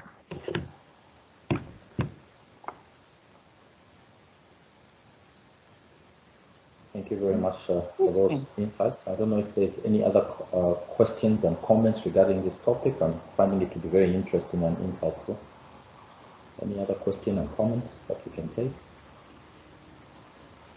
The Americans, the preventative medicine doctors have actually now appealed to the FDA to put warning labels on dairy products, including cheese. But theirs was mainly related to breast cancer. So, We know 2 servings of dairy a day does increase a woman's risk of breast cancer by up to 80% in some cases. So the FDA now has been petitioned to put warning labels, as they do on cigarettes, for dairy products, especially cheese. Okay, my name's William Addison. Was given the opportunity by Paula Quinsee just to talk about a journey that I recently had to go through with regards to my own mental health. My background is that I'm a software engineer. Been working for an overseas company for the last 12 years now. And I'm actually 43 years old. I'm turning 44 this year. And I've decided that 2 years ago that I wanted to go into law. Now, not just any law, but I'm going to pursue an interest in cyber law, because cybersecurity is quite a big thing for me, quite a big trend that I tend to follow. It's something that I work a lot within my industry. And I think I just need a bit of change of scenery, because I've been in this industry a long time. I love it, but I think it's, I'd like to also pursue a long life ability to carry on working past the age of 65. And so I'm giving myself some more opportunities. So thank you very much for allowing me to talk to the panel. I know I don't have a lot of time, so I will talk as quick as I can, but I can honestly talk for about 2 hours if we had more time. So just to give you a bit of insights into my journey is I'm a huge advocate of mental health. I decided that about 5 years ago, I was quite a heavy drinker, where I was consuming alcohol very, very badly. And I decided 4 years and 8 months ago to actually stop alcohol altogether. Alcohol was causing a big problem for me in terms of my ability just to progress as a person, as a father. I've got 2 children. My daughter's 22. My son is 19 now. I started very young, and I decided that alcohol was becoming a big problem. And so I put the bottle down, and ever since I put the bottle down, a lot of things have happened for me in the space of 4.5 years. And my mental ability to be able to pursue a proper life, if I want to call it that. But I also found that even though I tackled one massive demon, because giving up alcohol is a massive thing, I found that there was still a very, very big demon that was sitting inside me. And it's only something that I actually dealt with for the first time in 36 years last year, where it actually hit me big time. I was going through an actual couples therapy, and the therapist looked at me and said, "Is there any chance that we can have a one-to-one?" I said, "Fine." And she kind of brought it out to me that she unearthed that there was some trauma that happened to me as a kid. And she was right. The trauma that happened to me was something that I'd been blocking for a very long time. And with that blocking was the need just to kind of, what us guys do, us men do, we just pretend we're okay. One day it will sort itself out. One day it will sort itself out. One day everything will be fine. We can just deal with this. We don't really need any help. But one thing that I actually had to learn, and it's already been said earlier, was that we actually had to be vulnerable to a situation which was actually tearing us apart. The trauma that I actually faced and I'd actually been carrying for a long time was allowing me or making me carry my inner child in me that was screaming for help. This little kid was screaming for help to actually deal with some trauma here. So every time I thought that my life was going good, there was always something that was kind of not feeling right at all. You know, you always think that if you've done something great, it's all the fear that starts of success, the fear of failure, the fear of success. And what actually worked out is that I actually had to deal with these problems. And when I say it hit me for 6, it knocked me big time. Something that I'd never actually thought I dealt with, where I actually had to even check myself into a clinic here in Randburg called Crescent Clinic, whereby I actually had to deal with this one-on-one and face on. And what I found it within going into Crescent was that there's a lot of stigma about people's embarrassment going into a place like that, because they feel that there's a sense of failure within. They feel that people are going to judge them. You know, what do you tell your work? What do you tell your friends? Everybody thinks that you're a madman. I actually didn't care, because it was honestly my time to actually say that there was something that I actually needed to deal with. And I had to deal with it properly, because for a very long time I put it aside. Now the trouble is with putting these mental issues aside, is that it kind of depicts who we are. Like, for example, I would always be the person that would seek a lot of affirmation from other people just to make myself feel good. So I was a people pleaser. I'd go around, I'd try and help people. I'd really want to feel good. But it was being done the wrong way, because the wrong way is to get the affirmation from everybody else instead of actually giving yourself affirmation every day. And what I actually had to learn was that if I can give myself affirmation every day, if everybody else around me gives me a little bit of affirmation, it's a bonus. It's a nice thing to have, but I won't take it as the main thing that I can give myself. The fear of being alone, the fear of loneliness, the fear of abandonment, those are all the things that I'd been hiding for such a long time.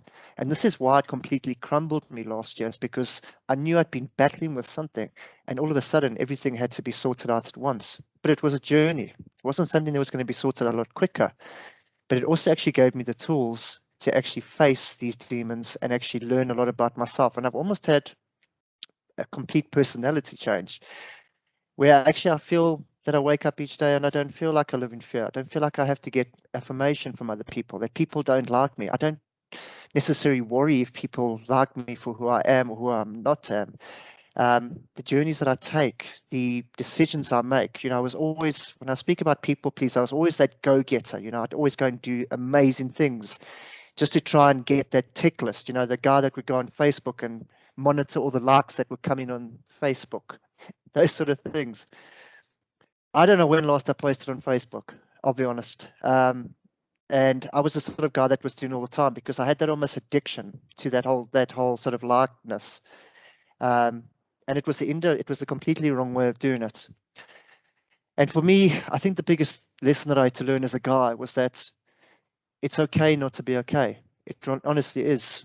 And that we always worry that the judgment that we're going to get from people around us, nobody has got the right to judge who you are. Nobody's got the right to judge what sort of person you are, because there's people out there that are hiding their own rubbish out there.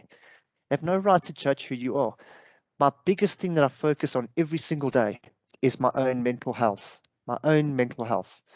and whatever I can do to actually encourage people that whatever it takes just to keep yourself healthy, to keep yourself sane, do it. Absolutely do it, because I think that mental health, we all, as guys especially, the awareness is out there, but it's not taken seriously. And I'm a big advocate about it. And I love the fact that I can hear conversations like this. I love reading posts on LinkedIn. I see a lot from Paula. I see a lot from other people around the world. And I'm a massive advocate at it. But at the same time, I've also got to just focus on myself every single day and saying, am I proud of who I am? Have I forgiven myself? Now, when people use this word, forgive yourself, what the heck does it mean? When they sent me, when I admitted myself into prison, they said, you've got to learn to forgive yourself. And I'm thinking, this wasn't my fault. This was somebody that completely battered me as a kid. It's not that person you're forgiving. What you're forgiving is all those emotions that have built up around you in the last 30 or how many years. The fear, the abandonment, those are sort of things that you actually have to learn to actually forgive, because what you do is you start letting go. And the minute that I understood that concept, things became a lot better. I said, fear, I know you've been with me for a long time, but I forgive you and it's time to go. Abandonment, loneliness, all of that stuff. I'm a very grateful person for who I am today, because I can tell you last October, I was in a very bad place, a very, very bad place. And I'm very grateful for what mental health can offer. And I encourage any guy to be vulnerable, to be honest with your whole situation. Do not think that anybody has the right to judge you. And I know I'm running out of time, and like I said, I can speak a heck of a lot, but thank you for giving me the opportunity, everyone. Thank you. William, thank you very much for sharing that story with all of us. I can definitely relate to most of the things that you are saying, and a lot of us go through that, and it takes courage to go through what you went through, and I definitely appreciate your sharing. Garron, do you have a comment or question? Thanks, Joe. I just want to acknowledge William for his amazing strength and being able to share a story that certainly by other men hearing that can identify and realize exactly those words, that it's okay to not be okay and to seek help, and the hardest work we ever do is the work we do on ourselves. And certainly you're an advocate for it.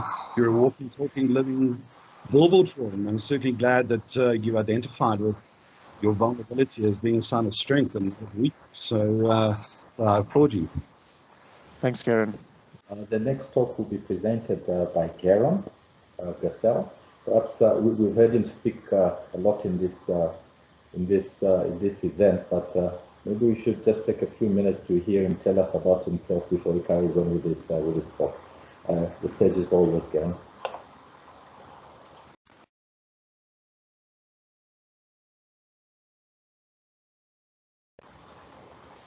Sorry, Garron, I can't hear you.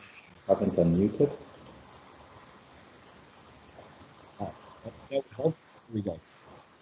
So, let me start again. Yeah, thanks, Joe, and thanks everyone for joining us. Certainly, Paula, thank you for us putting together this first Men's Health Summit. I think also one of the challenges that we have had. Welcome back, Mzamo. Getting back to what I was saying earlier was, identifying just firstly with about who I am, and my name is Garron Gsell, and I'm a social entrepreneur that's committed to bringing about change and to end suffering with people, and particularly, overcoming the challenges that we've got in South Africa. And my hairy journey with men's health, and both men's mental health and physical health, first started in 2007 when I grew my first moustache for Movember. I subsequently went on to launching and since managing Movember in South Africa since 2009. And since 2015, we established the Men's Foundation, which is the local NPO that works with men, or what we call Mobros and Mo Sisters, who are the women who support Movember every year. Although not growing moustaches, they are impacted by husbands and sons and fathers that certainly are impacted by mental health issues and men's health issues. So, we change the face of men's health in South Africa and with South African men every year by getting them to grow moustaches for 30 days. But it's become a year-long exercise, and with June being Men's Health Awareness Month, it was an ideal time for us to start this conversation. And with Movember, the early days, we focused on prostate and testicular cancer, and we soon realized that men were taking their own lives. They were dealing with the side effects of prostate cancer, dealing with sexual impotence, incontinence, and having to go into hormone replacement therapy. And it strikes at the core of who we are as men and how often we defined ourselves in having to deal with our mortality. And, that challenge still remains today, 13 years on and 18 years on from when Movember started in Australia, where getting men to overcome the head in the sand approach to both their physical and mental health issues, and by getting men to grow a moustache through Movember, we effectively getting men to donate their faces to a cause and becoming walking, talking billboards for men's health-related issues, and what we call the shoulder-to-shoulder conversations that you have around a fire with your mates or with your family, or around a dinner table, even in the boardrooms, about what it was. And we used the precursor of fun by having them grow and groom a moustache for 30 days and challenge their friends and their colleagues, and through a healthy competition, we supported this with serious messaging about physical and mental health. And the moustache has become the catalyst for the conversation around men's health issues, and has enabled Movember to raise over $1 billion to fund over 1,250 survivorship and research programs to increase the life expectancy of men. And talking about the life expectancy of men in South Africa, we've got a shorter life expectancy of our male counterparts in the rest of the world. The difference by a year. But what is the difference in a year? Certainly, you can ask anyone what difference that would make from a perspective of whether or not it's going to make a difference to a girl's father walking her down the aisle when she gets married, or that opportunity for a man to teach his son to go fishing, as Craig was saying earlier. And our ambition is to increase the life expectancy of men by 25% by 2030, and certainly, in my 13-year journey of starting these conversations with men about their physical and mental health issues, is how we as men suffer in silence, and we isolate ourselves, and either thinking the problem will disappear or resolve itself, as William said earlier. And I've realized that the relationship that men have with themselves personally is often the relationship that they share with their families and communities and peers, and it's important, and there's a need for us to redefine what we've grown up to know as the alpha male, or what we call or define as the modern gentleman. You know, while we can debate whether chivalry is still alive or dead, there's a code of set of values that men need to be to live by, to be redefined, and certainly becoming a man of more words, and a man who is accountable to himself and those around him, and a man who recognizes that being vulnerable as a symbol of strength as opposed to weakness, and also holds his peers accountable to this set of values. We need to redefine men while providing support and the tools that men need to overcome identifying with aggression or risky behavior and abuse as these positive forms, you know, of expression as opposed to those negative forms. So, you know, one of the methods and what we're doing today is removing the stigma surrounding men's mental health and identifying with the fact, as even William mentioned, that it's okay for us to not be okay. And what defines us is our life experiences, whether it's good or bad. It shapes the lenses as to how we use and see or view the world. You know, and becoming a father is one of those experiences. It can be one of life's most rewarding experiences, and it's a huge developmental milestone, and as life-changing as it is, until recently, it hasn't been acknowledged how challenging that transition can be for new fathers, especially regarding their mental health. So today I'm not only going to address the impact of fatherhood on men's mental health, but also the impact of fathers' mental health and children. You know, we know that society, we view men in a stoic or self-sacrificing, most importantly, strong perception. You know, there's a lot of patriarchal values that we associate with it. You know, our dads didn't necessarily speak about their emotions. You know, we as men often feel none of those things. As new fathers, we don't want to admit or even to seek help. And this is what we deal with in getting men to acknowledge that it's okay to not being okay with these conversations. So, you know, experts in the maternal mental health say that fathers are struggling and suffering with mental health difficulties at about the same rate as what mothers are. But yet the majority of these mental health difficulties go unnoticed, undiagnosed, and of course, naturally untreated. So a lot of the changes that happen immediately when becoming a father, and naturally with Father's Day coming up, it's a good time for us to start this conversation. So although health professionals educate many new parents about what these changes look like for moms, very few hear about a dad's or a man's transformation into fatherhood. And psychologically, men face some of the toughest developmental changes when they become a father. And recent studies, you know, and research that's shown, and even some of the research November's conducted globally in 4 countries, interviewing over 4,000 men, show that 1 in 10 fathers get postpartum depression. And nearly 20% are diagnosed with an anxiety disorder when the new baby arrives. But up to 50% of new dads also experience paternal postpartum depression, or PPD, if their partner is experiencing depression too, and we know how common that is. And 70% of fathers say their stress levels have increased in the 12 months after becoming a father for the first time. And fathers with perinatal mental health problems are 47 times more likely to be considered a risk of suicide than any other point in their lives. And this is due to the changes that men are undergoing through. You know, and some of these changes are, you know, list them. You know, there's lifestyle changes, there's the isolation, there's the relationships with their partners. You know, there's the stress that undergoes. I'm going to elaborate in that, you know, in just a little bit more detail, just to give you a little bit of perspective about it. So the lifestyle changes that men undergoes, you know, naturally there's less time.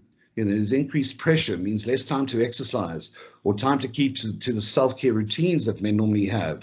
You know, the physical changes, including putting on weight as a result, you know, even resulting in men smoking or drinking more and leading to abusive behavior, leading to alcohol, drugs, abuse, and even aggressive behavior, and even, you know, relationship and gender-based violence.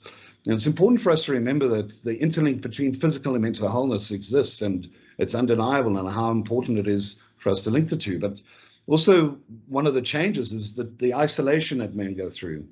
You know, when your new arrival requires 24-hour attention between work, falling asleep at the traffic lights in your car, you know, either to and from work, or the shift and adaptation results in isolation.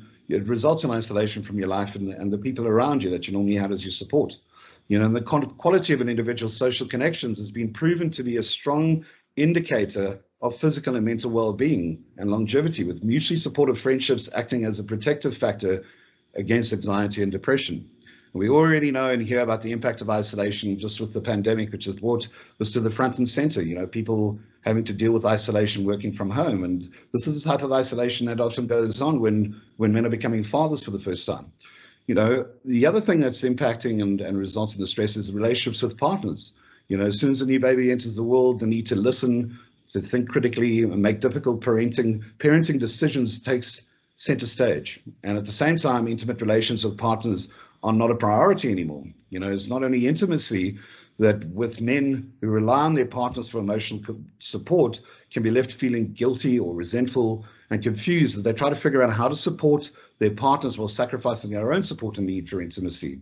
And already we know that men find it difficult to talk about their mental health problems with their friends and fathers. And they say they would not talk to their friends about their problems, they were finding it hard to cope with. And even those men who are satisfied with those men that are satisfied with their partnerships find it difficult to even discuss it with their friends. And obviously now in an intimate relationship, it's even more difficult for them to find someone they can share with.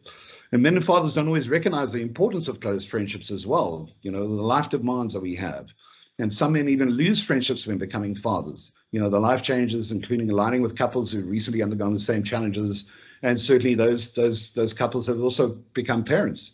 So stress, there's many life-changing situations that result in stress, and certainly uncertainty creates that stress during massive transition. And the male mindset of providing was often the family breadwinner, particularly during the phase when mothers aren't working post-birth, adds to that stress and that pressure. And those recent studies show that finance and income, fathers often face a new level of stress relating to their work performance due to the new demands of time and lack of sleep, as well as income.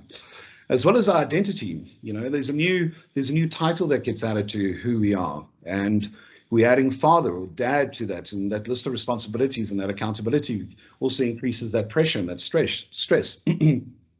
And the pressure of becoming a father are more likely to affect the younger fathers than older fathers. So men feel pressure to be good dads as well. That increases that stress, the responsibility and the expectation of being a positive role model.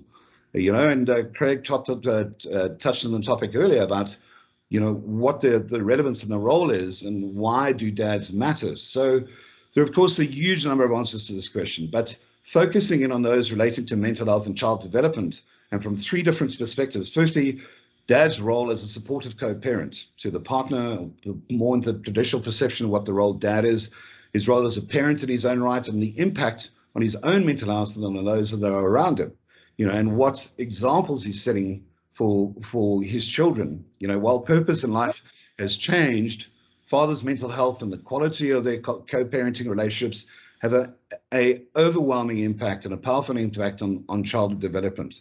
And research has confirmed that while we're already facing the challenge of the absent father in households in this country, and we're dealing with 60%, as Craig mentioned earlier, the remaining number of fathers can be physically present. However, evidence shows that fathers who are sensitive and supportive have children who develop better social skills and language, regardless of socioeconomic status, race, and ethnicity. So paternal depression also exerts a unique and long-term effects on children's risks for mood disorders, with these effects persisting into adulthood. And we touched on that earlier with Craig mentioning about no boy being born a misogynist or an abuser. And this is important in terms of the journey of boys and children becoming adolescents, becoming parents themselves, as not to repeat the cycles. Research also shows that when fathers experience mental illness, their children are at a higher risk of behavioral and emotional difficulties. And the magnitude of this risk is similar to when mothers experience mental illness as well. But fathers who experience snowballing distress report being less consistent in setting and enforcing clear expectations and limits for their children's behavior, and shows less warmth and greater hostility towards their children by the time that the child is 8 to 9 years of age, which is when we know they form most of their personalities. So it's time to take action as men. And while we're being supportive and we're holding our peers accountable, it's also about providing the tools and knowing how to notice the signs of these depression and the impact on fathers and other common mental health challenges can help more dads to take action and get the support that they need. And some of those signs, are men that are engaging in high-risk activities, a need for alcohol or drugs, withdrawing from family or friends, or being isolated. Even when people are reaching out and communicating, that isolation is inevitable, but it's overcoming that isolation. Dealing with anger or identifying that men that are suffering are angry or irritable and they've got aggressive behavior. They're feeling anxious or restless, There's a loss of interest in work, family, or once pleasurable activities, and the problems with sexual desire and performance, feeling sad and empty and hopeless amongst some of the feelings, you know, and even overeating and thoughts of suicide and suicide attempts. So what we need to do, the need for immense focus on mental health and what we're doing today, particularly with dealing with stress and anxiety, is fundamental. You know, the corporate wellness programs are out there, but media and society and community-based programs is a need. And through NPOs like the Men's Foundation that has placed mental health and physical health at the front and center, is how we're going to start these conversations that get men to start reaching out. And as we're doing, by doing this today, developing programs based on these research findings and how to address men, to remove the stigmas surrounding mental health. And this is why I also acknowledged William earlier, is because that conversation is so important for men to identify that they're not alone. That, you know, to start that conversation, that to become a man of more words is a way of us being able to identify with it. So some advice from you fathers is looking for support from people who make you feel safe and cared for. The person you talk to doesn't necessarily have to be able to treat you. However, they just need to be a good listener. And if your feelings are overwhelming, certainly seek professional advice. You know, keeping up with friends helps, just that regular communication, establishing new connections by personally attending antenatal classes. You're automatically with a group of men that are going through the same challenges, that can identify, and you start to realize that the isolation is not alone. And although they're not as close as your long-term friends, it's a good check-in to connect with those men that are going through those same challenges. Making FaceTime a priority. You know, we're in a digital world with phone calls, with social media and text. They're always a great way to stay in touch, but they don't replace good old-fashioned in-person quality time. And the simple act of talking to someone face-to-face about how you feel can play a big role in easing the symptoms of depression and being able to deal with fatherhood. Work out a schedule and be disciplined, and try to keep up with social activities even if you don't feel like it. And often when you're depressed, it's more comfortable to retreat, to rather retract into a shell. But studies have shown by being around people who make you feel less depressed, and also by joining a support group. You know, there's programs that I know we're running in Cape Town. It was called Dads for Dudes, where there was a collective of dads that got together and they were sharing their journey about how they were feeling, you know. And those types of programs is the types of things that we need to re-engage and get off the ground so that we can start to get men to identify with this and become better fathers and become positive role models, so we can start to have an impact on the future generations, and very importantly, be able to break the cycle that seems to be repeating itself day in, day out. So thank you for joining, and certainly, you know, some key topics and the talkers that have joined us today. If there's any questions, I'd like to open up to the floor. Please, Joe. Thank you very much, Garron, for those insights.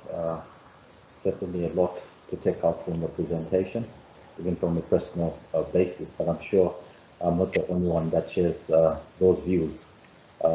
My personal take out from the talk is that it's okay not to be okay. You are not alone, and look for support structures, because most of the time as men we want to take on the road by ourselves. Thank you very much for those insights. Thank you very much. Bryan will be taking us through the workplace of the future. What skills are key to remaining relevant in the future? So maybe before you go through our presentation, as our culture is going today, tell us a bit about yourself and then you can take it away. Thanks, Bryan.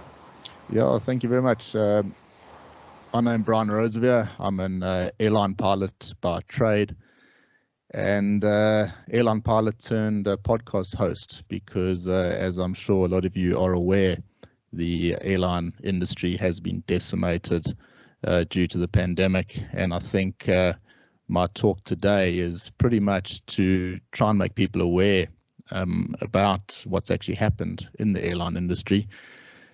And what my podcast has been for. Basically, it turned into a platform of support for a lot of the pilots that have been so badly affected.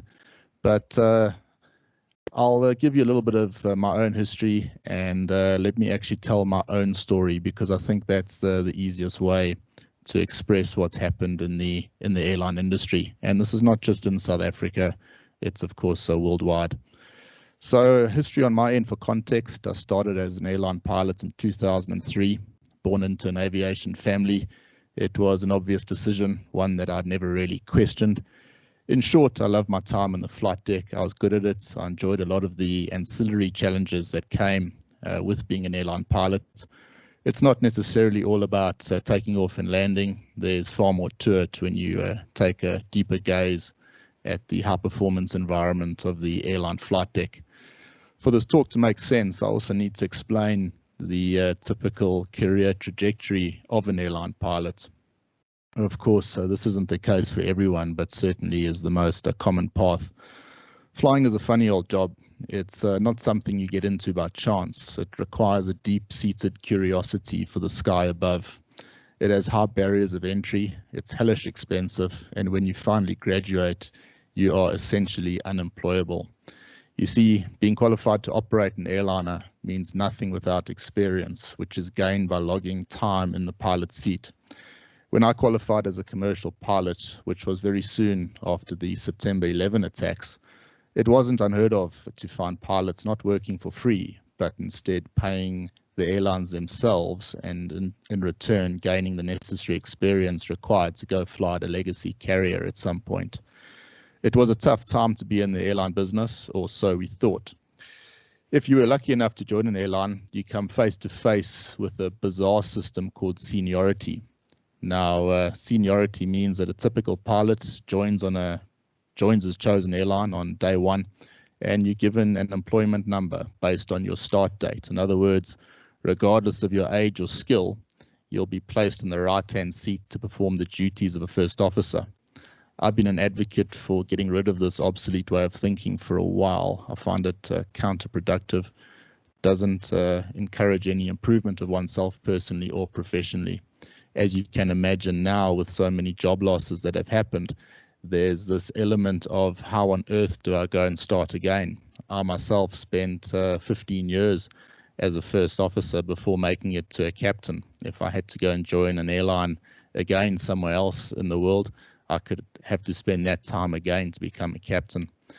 So the length of time in the first officer's chair is obviously dependent on how many senior pilots retire at the mandatory age of 65, how many pilots move over to other airlines, or most importantly, how quickly the airline grows. Airline growth is obviously critical because it means more aircraft, and more aircraft means more captains, and that in turn ramps up employment again, and before you know it, you'll be in the captain's chair making all the big decisions. You know, why would you want to be a captain, you might ask? Quite simply, those hours I was speaking about hold much more value when logged from the captain's chair. It's not necessarily the be-all and end-all, but if you plan on moving to another airline and you're happy to wait it out, there's much one can learn from being a first officer. After all, you still get to fly, but you aren't totally responsible should a difficult decision in the flight deck arise. It's quite a thing operating a piece of machinery that can cost upwards of $300 million US. More so than that, it's something very special and powerful to be responsible for hundreds of people's lives who blindly trust that you have prepared yourself and are fully capable to deal with any eventuality that may transpire. It's no minor responsibility, and there's no pilot in the world who takes this lightly. One of the big challenges has been the loss of identity that so many pilots have gone through now that they've lost their jobs. You know, one day you're flying 400 people from one country to another in a $300 million jet aircraft, and the next day you've lost that identity. It's quite a strange thing. I've always been incredibly proud to tell people I was an airline pilot. If you go to a dinner party, inevitably when it was your turn to introduce yourself and you said you were a pilot, most people were very interested and wanted to hear more about what you did on a daily basis. But as this pandemic has gone on, that has turned 180 degrees around, because being a pilot actually now means that you are essentially unemployed. A very, very difficult thing for a lot of my ex-colleagues going through the situation right now. The big carriers around the world have operated using the seniority system for years. In 2019, demand for pilots was incredibly high, and there were multiple options on the table for someone looking at relocating and perhaps also flying some bigger, heavier aircraft. A lot of South Africans made their way to the UAE to go and fly for the big Middle Eastern carriers, Emirates and Etihad, Qatar. These airlines involve moving your entire family to your new country. So there are South African pilots scattered around the world. Unfortunately, many of these pilots now are back in South Africa, jobless, waiting for the industry to turn around. It appears that seniority doesn't hold much credibility when you are an expat. In South Africa, there's been very limited growth. You could spend upwards of 18 years waiting for a chance to greet the passengers as your captain. And obviously the problem with this is relatively obvious. It just does not benefit pilots with more knowledge, higher skill, and better attitudes. In fact, it does the opposite. You're encouraged to stay below the radar, get the job done, and then wait your turn. If you could achieve all this without ever having to actually meet the chief pilot, then kudos to you. When your turn eventually does arrive, however, it can be somewhat bittersweet, because where to next? You worked, you waited, and now you're there. What to do next? There's no more progression other than refining your own skill set or becoming a managerial pilot, which is the route I went. It's a rather strange career progression if you think about it compared to a usual industry. Another thing to consider, the fact the pilot's degree or license actually expires every 6 months. A pilot must prove his skills have not only been maintained, but they've also incorporated new adaptations to standard operating procedures and any law changes that could affect the way we need to operate an aircraft in the different airspaces around the globe. All this is done in a full flight simulator where you're thrown into emergency after emergency. Some enjoy it, most hate it. The pressure of losing your job every 6 months is a very real threat that some simply handle better than others. I got promoted to a managerial position late in 2019. The future looked bright. I was happy in my environment and excited about my new role. We had a good team and we're in the process of a rather large joint venture with another massive airline. Then enter COVID-19, game over, you could say. The aviation sector was the first big industry to be affected, and there's much evidence to suggest it would be the last to recover, if ever, to the levels it boasted in 2019. I have ex-colleagues on suicide watch. Some haven't been so lucky. The skills learnt in the flight deck, although plentiful, are very applicable to very specific circumstances. Knowing the correct radio procedure when entering North Atlantic oceanic airspace is hardly going to help you in another job. The soft skills learned, however, in the flight deck can be very useful to many in industry. And a part of my role on the podcast is to try and make pilots aware of these soft skills that have been picked up over the years, and to try and talk to industry leaders to see if they wouldn't consider hiring a pilot for a specific role, even though they do not have experience in that specific role. In other words, trying to take the pilot's logbook experience that I spoke about to try and transfer it to another industry. It's been slightly difficult, but we are making progress in that regard. I myself have had a curiosity for web-based businesses for a long time. The curiosity eventually got the better of me. I started an aviation e-learning platform that is currently being used by a big training organization. I learned a lot from developing this product. Collecting and creating content was one thing, but developing a streamlined enough product from an aesthetic point of view was something totally different. The big learning curve, though, had nothing to do with the product itself. It had to do with my own mental capacity and strength. I had this strange sense of being a fraud. I was struck with a barrage of limiting beliefs. I'm not experienced enough to create aviation content. There are other pilots that have more knowledge than me. What if my colleagues see this? What if my friends see this? Even worse, what if my family sees this? After all, aviation has been around for 117 years. There's always going to be someone with more experience to teach the fundamentals of operating a jet airliner. I had been in the industry for 18 years already, but I'd never dream of ever considering myself an expert with enough specific knowledge to teach. It's quite a scary thought that, in fact, to spend so long doing one thing, living, eating, breathing aviation for 18 years, but in my head, I was still an amateur. And had COVID-19 not happened, I probably would have retired an amateur too. It dawned on me that something was wrong with my mindset. I decided to change it and do it in a very deliberate way. I needed to find what was causing these limiting beliefs. It also dawned on me that I was searching for credibility in too big of an industry and not embracing my own personal curiosity. I wasn't necessarily interested in aviation. I was interested in the mindset a pilot needs to snap into emergency mode. What makes certain pilots operate better and safer than others? How to work as a team? How to get the best out of a poor situation, and turning those challenges into successful outcomes. The industry itself interested me. Who is doing what? Who's buying what fleet? Who's flying where? Who's testing out a new business model? I love the ins and outs of the industry. My colleagues used to ask me my opinion on these things. It triggered my move into the world of podcasting. I spent the last 2 years hosting this aviation news-based podcast called Arné, where we discuss these things. I was tapping into my own interest, and I was doing it under my own name, helping people as we go, or at least doing our best to. Embracing the risk that comes with trading under your own name is extremely powerful. Put skin in the game and you'll force yourself to get better. Engage in this pursuit with honesty and integrity, and you will learn a great deal about yourself, the world, and of course other people. Only now do I consider myself someone with specific knowledge. I chose an area within a bigger industry and made it my own. I have continued to improve my online training platform. It will never be finished, I have no doubt about that, but it is highly unrecognizable from the original. I have earned specific knowledge, even if in my own head, which is actually the only place we need to earn that credibility anyway.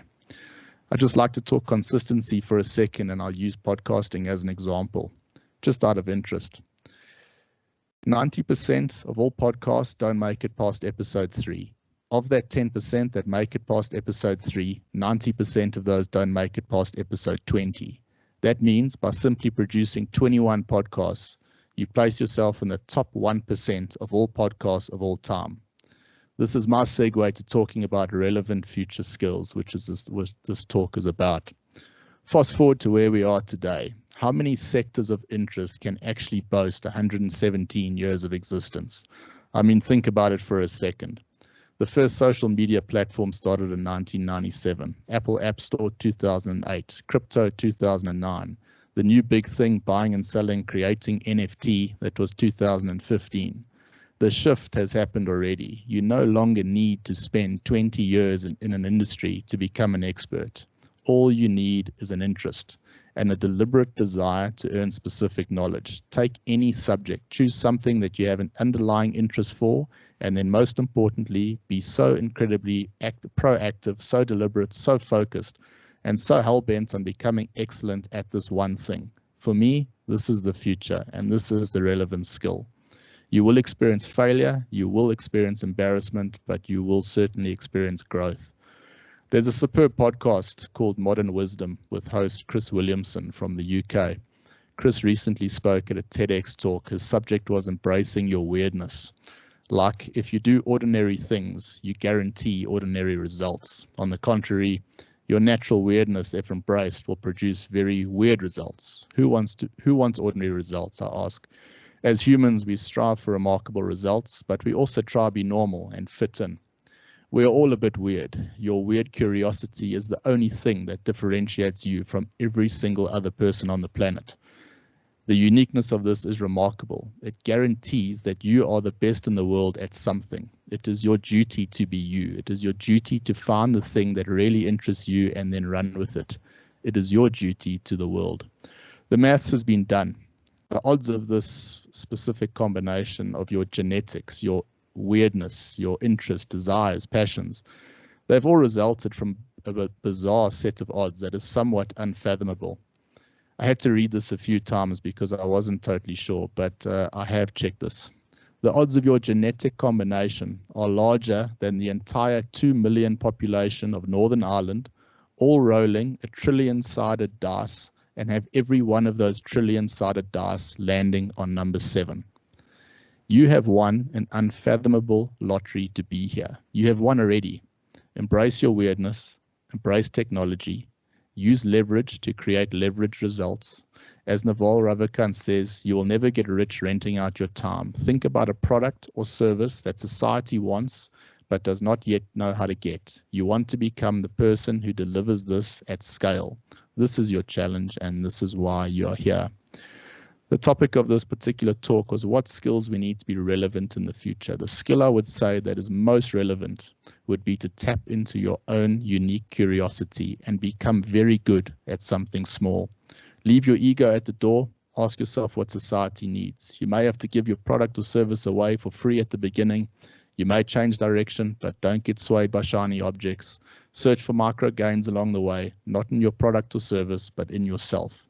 The gains you make mentally and physically will transfer to your products. Dedicate time to improving yourself by consuming things that make you a better person. Well, that's it from our side. I'd just like to thank you and Paula for inviting me on. As I said at the beginning, the aviation industry has been decimated. I've seen very close friends and colleagues go through hell. It's been a shocking state of affairs. I still am a passionate aviator. I very much doubt I will be back in the flight deck. However, I'm sitting about 20 meters away from my 3-week-old daughter who was born, and I'm actually very happy to be here. Had I been flying, I might be overseas somewhere. So I'm embracing the opportunity that COVID-19 has presented and doing my best along the way and trying to provide that support.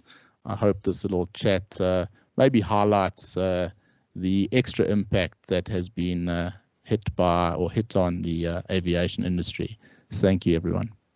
Good evening, Joe, and everyone else in attendance. It's such a privilege to share this platform, so thank you very much.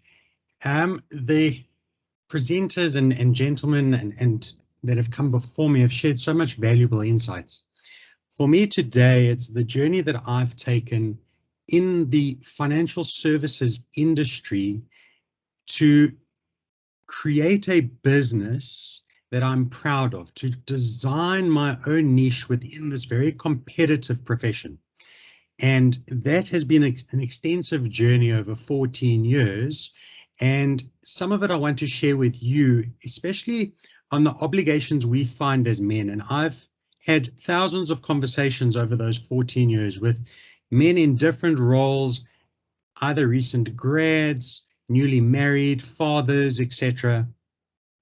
And often what comes up, and it's questions that we need to ask ourselves, and it's things we need to consider from a financial and non-financial perspective. So what are the obligations we have on ourselves, and what do we feel that we need to do as men and as fathers to feel that we've fulfilled our duties and our roles within our own well-being, and that with our family needs of us to provide. And I still remember growing up as a child, and back then, the man often was the sole breadwinner. They would work 12 to 14-hour days. Mom would run the home, and that has now changed significantly to a dual income household. And sadly, sometimes that is not enough. So why do we continue to put such a burden on ourselves to fulfill so many duties and obligations, as many have said, often to the stage of mental health breakdown, burnout? We turn to stimulants, or we turn to alcohol and drugs to help us.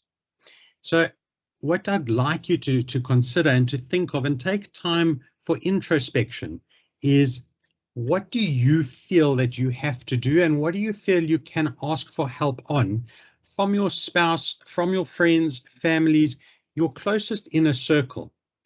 It's often very challenging and very daunting to have this inner circle and to be vulnerable in that position to ask for help. Exactly that, where it's saying that I'm not okay, I need help, things aren't going well. To have that confidence and that strength to be able to do so.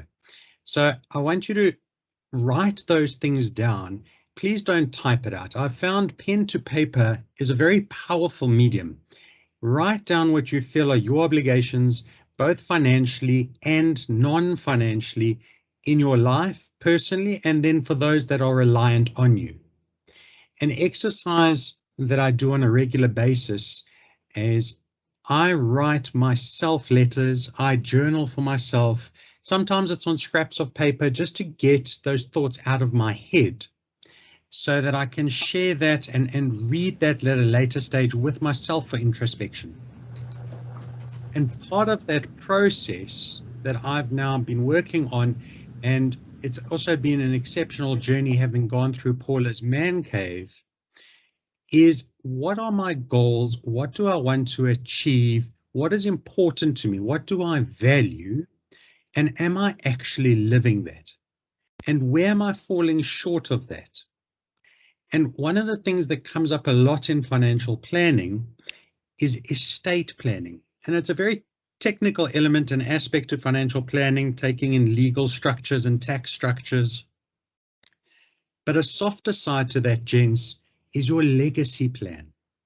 Write down a letter to your family. What do you want them to remember you by? What did you value? What lessons have you learned in life? What experiences do you want to pass on to those? I do this on an annual basis to my daughter. She's now 6 years of age. And every year I write a letter on what has transpired over the last 12 months, what I've noticed with her, what we've experienced as a family, what we've been going through as society, and lessons I've learned myself, lessons I've learned by living through her eyes. And being a parent and until you are one is an amazing journey, and it teaches you so much. But don't keep it to yourself.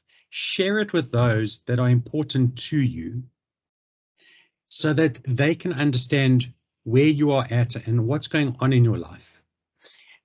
Having said that, it's time to really go and understand if you are surviving and just keeping your head above water. And many I speak to feel that way at the moment. There is so much going on. There's so much to juggle. There's so many obligations. Or are you thriving? And the 5 areas I like to work on a regular basis personally, and I share with my clients, is you've first got to take care of your health. As someone said to me once before, we've only got one spacesuit on this journey through Earth, so make sure it's a nice one and it lasts you. So take care of yourself, your mental health, your physical health. Make sure that you are looking after yourself as best as you possibly can. That's for your own benefit and those around. Make sure then that your finances are in top shape. Reach out to someone if you need assistance, that you can be allocating your time, resources, and capital as best as possible. If you are spiritual or religious, turn to those in your community for help. Turn to those for discussions, leadership, and guidance. Nurture those relationships. That's the 4th one, is my relationships around you. Make sure to talk to people. Make sure to bond and build relationships with those. Both now, whether that's personal, so within your own home, with friendship. Also consider your career, business, and many have side hustles. And like Bryan said from his podcast, is he's now also doing aviation education.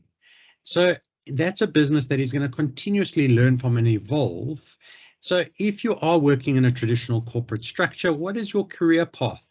Where would you like to be? What would you like to achieve? Those of us running our own business, have you sat down and done a forecast? What would your business look like in 3, 5, and 10 years' time, for instance? If it's a side hustle you're doing whilst running a business or a career in corporate, is that something you want to take further? I just had a consult with someone earlier today who has a very, very stressful corporate career, very stressful corporate life, and they are launching a side business where their forecast within the next 7 years should replace their income out of corporate, and they can buy back their freedom. And for them, that is the ultimate goal. So retirement in that sense is non-traditional anymore. We don't, from the interactions I've had with people, we don't go and kick our shoes off at 65, sit on the stoop, and then, read the newspaper. So what are you going to do with your time? We need a purpose. We need a reason to get up every day and to do something.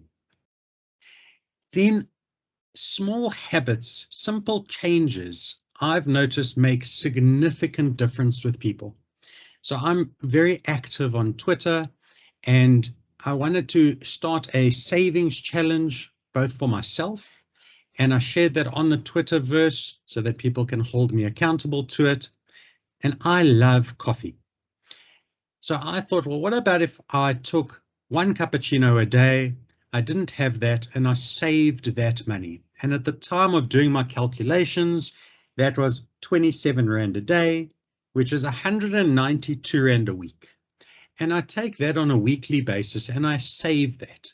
And it's this consistent habit that is now formed where I'm very cognizant of what I'm doing with my money and where I'm saving it and the reasons for doing so. But this little change will create a pot of 10,000 Rand after 52 weeks, or after saving 27 Rand every single day. And while I was developing this, I was on holiday in December in the garden route, working on my laptop, and my company logo is the background on my desktop of my laptop. And a waitress in the coffee shop was intrigued and asked me what we do. And I shared with her that we offer financial planning. We don't sell policies. We do financial planning. We want to help you get the best out of where you want to be. And she said, well, she's never going to be able to save and invest because, you know, waitresses in her position don't earn a basic salary. They're all on commission only. They get part of the bill and they get tips, and it's always variable. And I challenged her to saving just 10 Rand per shift. And she reckoned she could do that. A minimum of 10 Rand per shift. If she has great shifts, put a little bit more. This was mid-December last year. First week of April this year, so roughly a quarter later, she sent me a voice note on WhatsApp telling me that this is the first time in her life she's ever actually had money saved up. Guys, she had saved up 5 grand. And for me, this was just magic. This is exactly why I do what I do, is to help people make these small changes in their lives to create a ripple effect. From then, she's now taught people at her restaurant and in her coffee shop the importance of savings. And this is, for me, that hand up. It's help one to help another. And by doing so, they've now set up a little stokvel within the coffee shop. It's 6 months later, because I got a message 2 weeks ago, and they've now got 11,000 Rand between them, and they are thinking of setting up their own little business. And this is amazing. And perhaps these figures are very small for some of us, 27 Rand and 10 Rand a day. Use what you have. Make it work as best as possible for you. But try not to think about it too much. When we have to think about it and when we have to manually do it, that causes us roadblocks. And if we have roadblocks, that's when we now stop. Automate these things. Make sure that what you're wanting to achieve becomes habit. You don't have to think about it and consider it. While trying to design my presentation for today, I was thinking on what I could share and what's I've found over the interactions and what I've enjoyed and experienced personally and with clients. And cognizant of time and keeping this short and concise, I thought of 5 tips that I'd like you to implement as soon as you can, and stay in touch with me and let me know how it goes.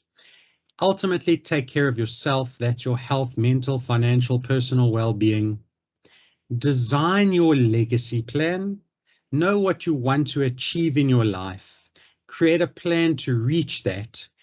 Have it written down and make sure that you hold yourself accountable to it. Budget and cash flow accordingly.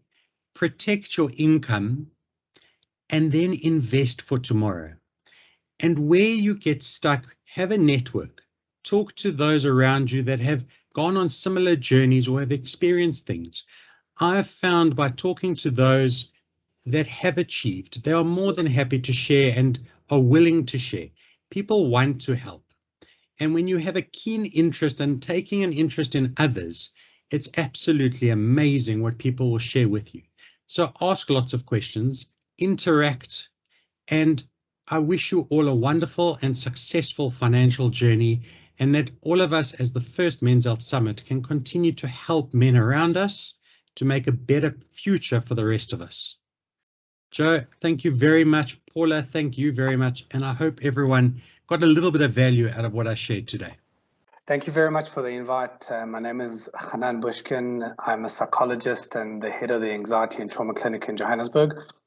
I specialize in the treatment of mood disorders and have worked for more than 18 years on the problem of behavioral patterns and its effect on mood and cognition. I've also enjoyed and been a part of frontline intervention crisis intervention organizational training. My pride and joy is I'm a pioneer of the anchor-based approach, ABA, which is a structured and systematic approach to the treatment of psychological conditions. And I really enjoy and have lectured extensively and completed my PhD with special interest in the psychological process and structures necessary for creating a meaningful life. So I understand that this topic that I'm about to present is a very sensitive topic and therefore needs to be handled with graciousness and dignity, which at times is always upheld when discussing such a sensitive and important issue. I'm always reminded of a story of Winston Churchill and his nemesis, Lady Astrid, who didn't like him very much. And one day she confronted him and said, "If I was married to you, I would put poison in your coffee." And he answered, "Well, if I was married to you, I would drink it." So I hope today we can address this sensitive issue with much more dignity and class than that. What I want to do in the short time that we have is to not offer you another Google talk or a presentation that you can actually Google yourself, but offer you a principle and some food for thought with regards to my own perspective and my own lens in which I view the stigma and shame of mental health and illness, especially in men. So the trick is really when you engage with others is to not expect much. And the reason why, because I see this in my practice all day, people just expect more than another person can give us. And the moment you're expecting more than another person can give you, that is when you get disappointed. So the billion-dollar question is, how do you lower your expectation? And people will say, well, don't expect anything. And that's all wonderful and well, but how do you do that? And here's the rule, which has certainly shaped my life, and I hope that it will make a difference to yours too. The way to expect less is by giving less. The way to expect less is by giving less. So imagine I give you 100 Rand. I'm naturally and automatically and subconsciously going to expect 100 Rand back. If I give you 50, I expect 50. If I give you 0, I don't expect anything. The problem is when I give you 100 and you give me 0, that's a level of disappointment and hurt that I feel. If I give you 50 and you give me 0, that's the level of disappointment that I feel. And if I give you 0 and you give me 0, I feel a sense of contentment. In psychology, it's called the principle of reciprocity, which means what you give is what you naturally and automatically expect. And people say to me, "Hanan, I give with no expectation." And that's what people really believe. But in reality, the way it works is the moment I give, I expect the same value. I call this the coin theory. And the reason why I call this the coin theory is because imagine there's a pot in the middle of our relationship. Every time I put 10 coins in, I expect you to put 10 coins back.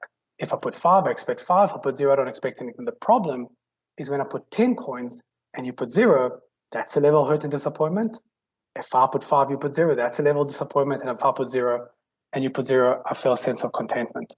So the trick is to give 10 towards something that's valued, 10, 5 towards 5, and 0 towards 0. So imagine I run two businesses, business A and business B. Business A is incredibly valuable. Business B is incredibly useless. I only have limited amount of coins, attention, resources, money, time. Where should I put my coins? Everybody will tell you, of course, you put it into the valuable business, because if you put all your coins, all your energy into the useless business, well, you'll lose everything. I want you to swap businesses for people, places, things, conversations. Some people, places, things, conversations have value, some don't. Your job is to invest your limited time into things that create value. Now, the common denominator between me and you, Bill Gates, and a homeless person is that we all have the same number of hours in the day, 24, 24, 24, 24. But the difference between a successful and unsuccessful person is a successful person invests his time into things that create value. An unsuccessful person invests his time sleeping into things that create zero return on investment. You and I will wake up every morning and the universe gives us 100 units of energy, 100 coins. Spend those coins as you wish, wherever you want.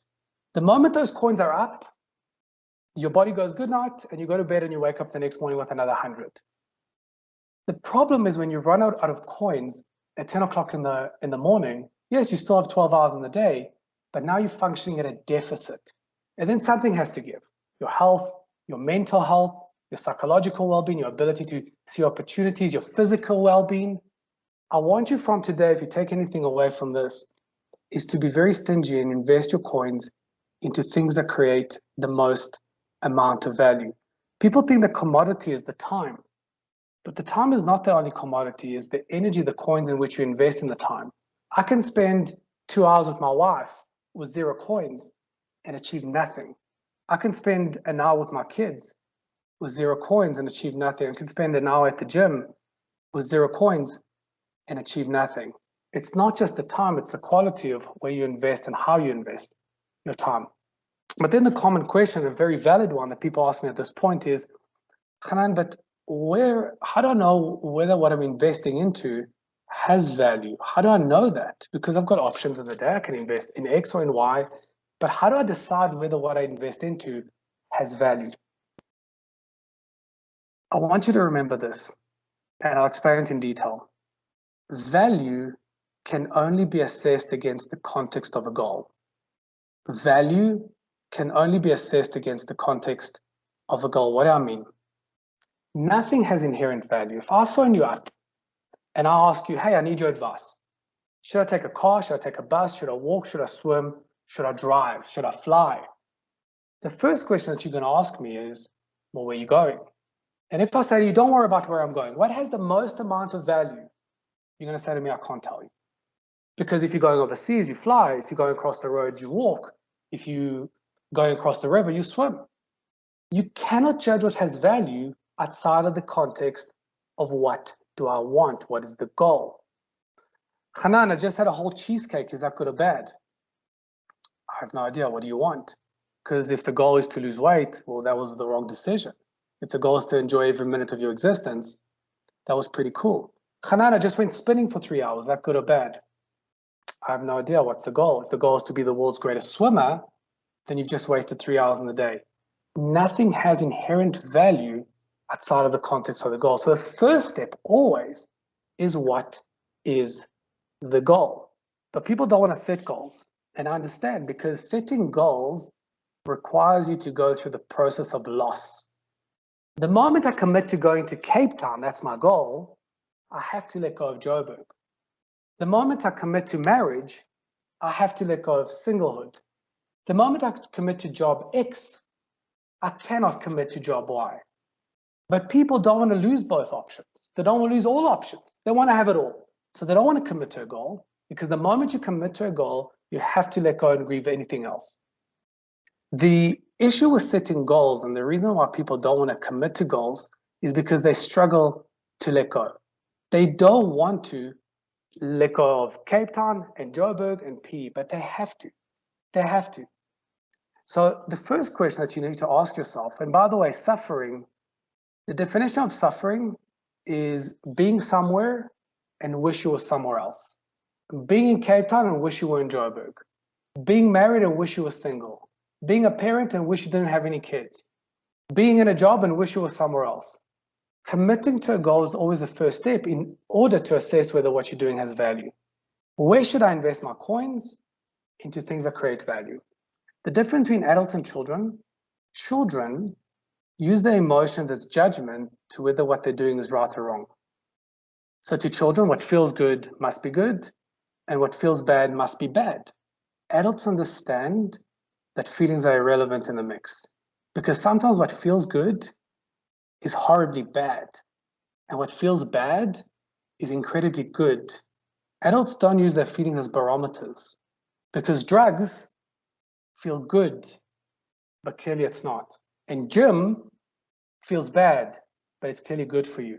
So what do adults use as barometers? Adults don't use their feelings.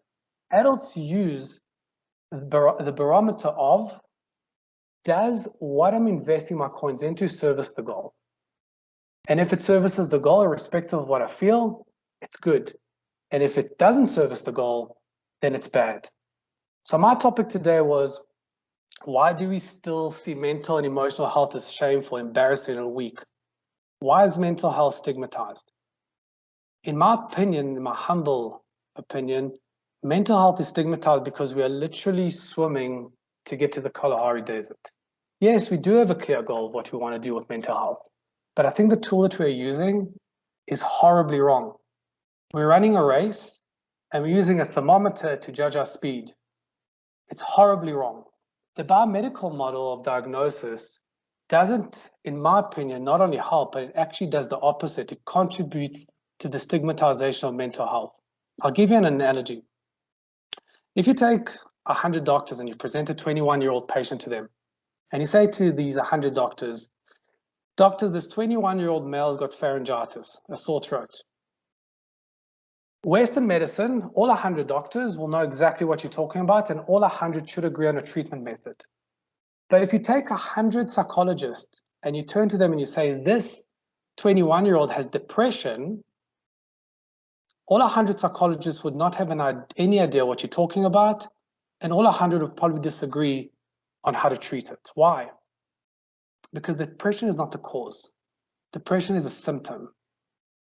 We need to move away from the diagnostic of what's wrong with you to the diagnostic of what has happened to you. People don't like to be confronted or confront things that we don't understand. And defining a psychological disorder in terms of its symptom is the main reason why it is stigmatized. That's why if you turn to someone and you say this person is suffering from grief, we can accept that. This person is suffering from loss. We can accept that. This person is having financial difficulties. We can accept that because we can understand it. But depression, anxiety, bipolar, borderline personality disorder, it's a symptom. It's actually a group of symptoms as opposed to the cause.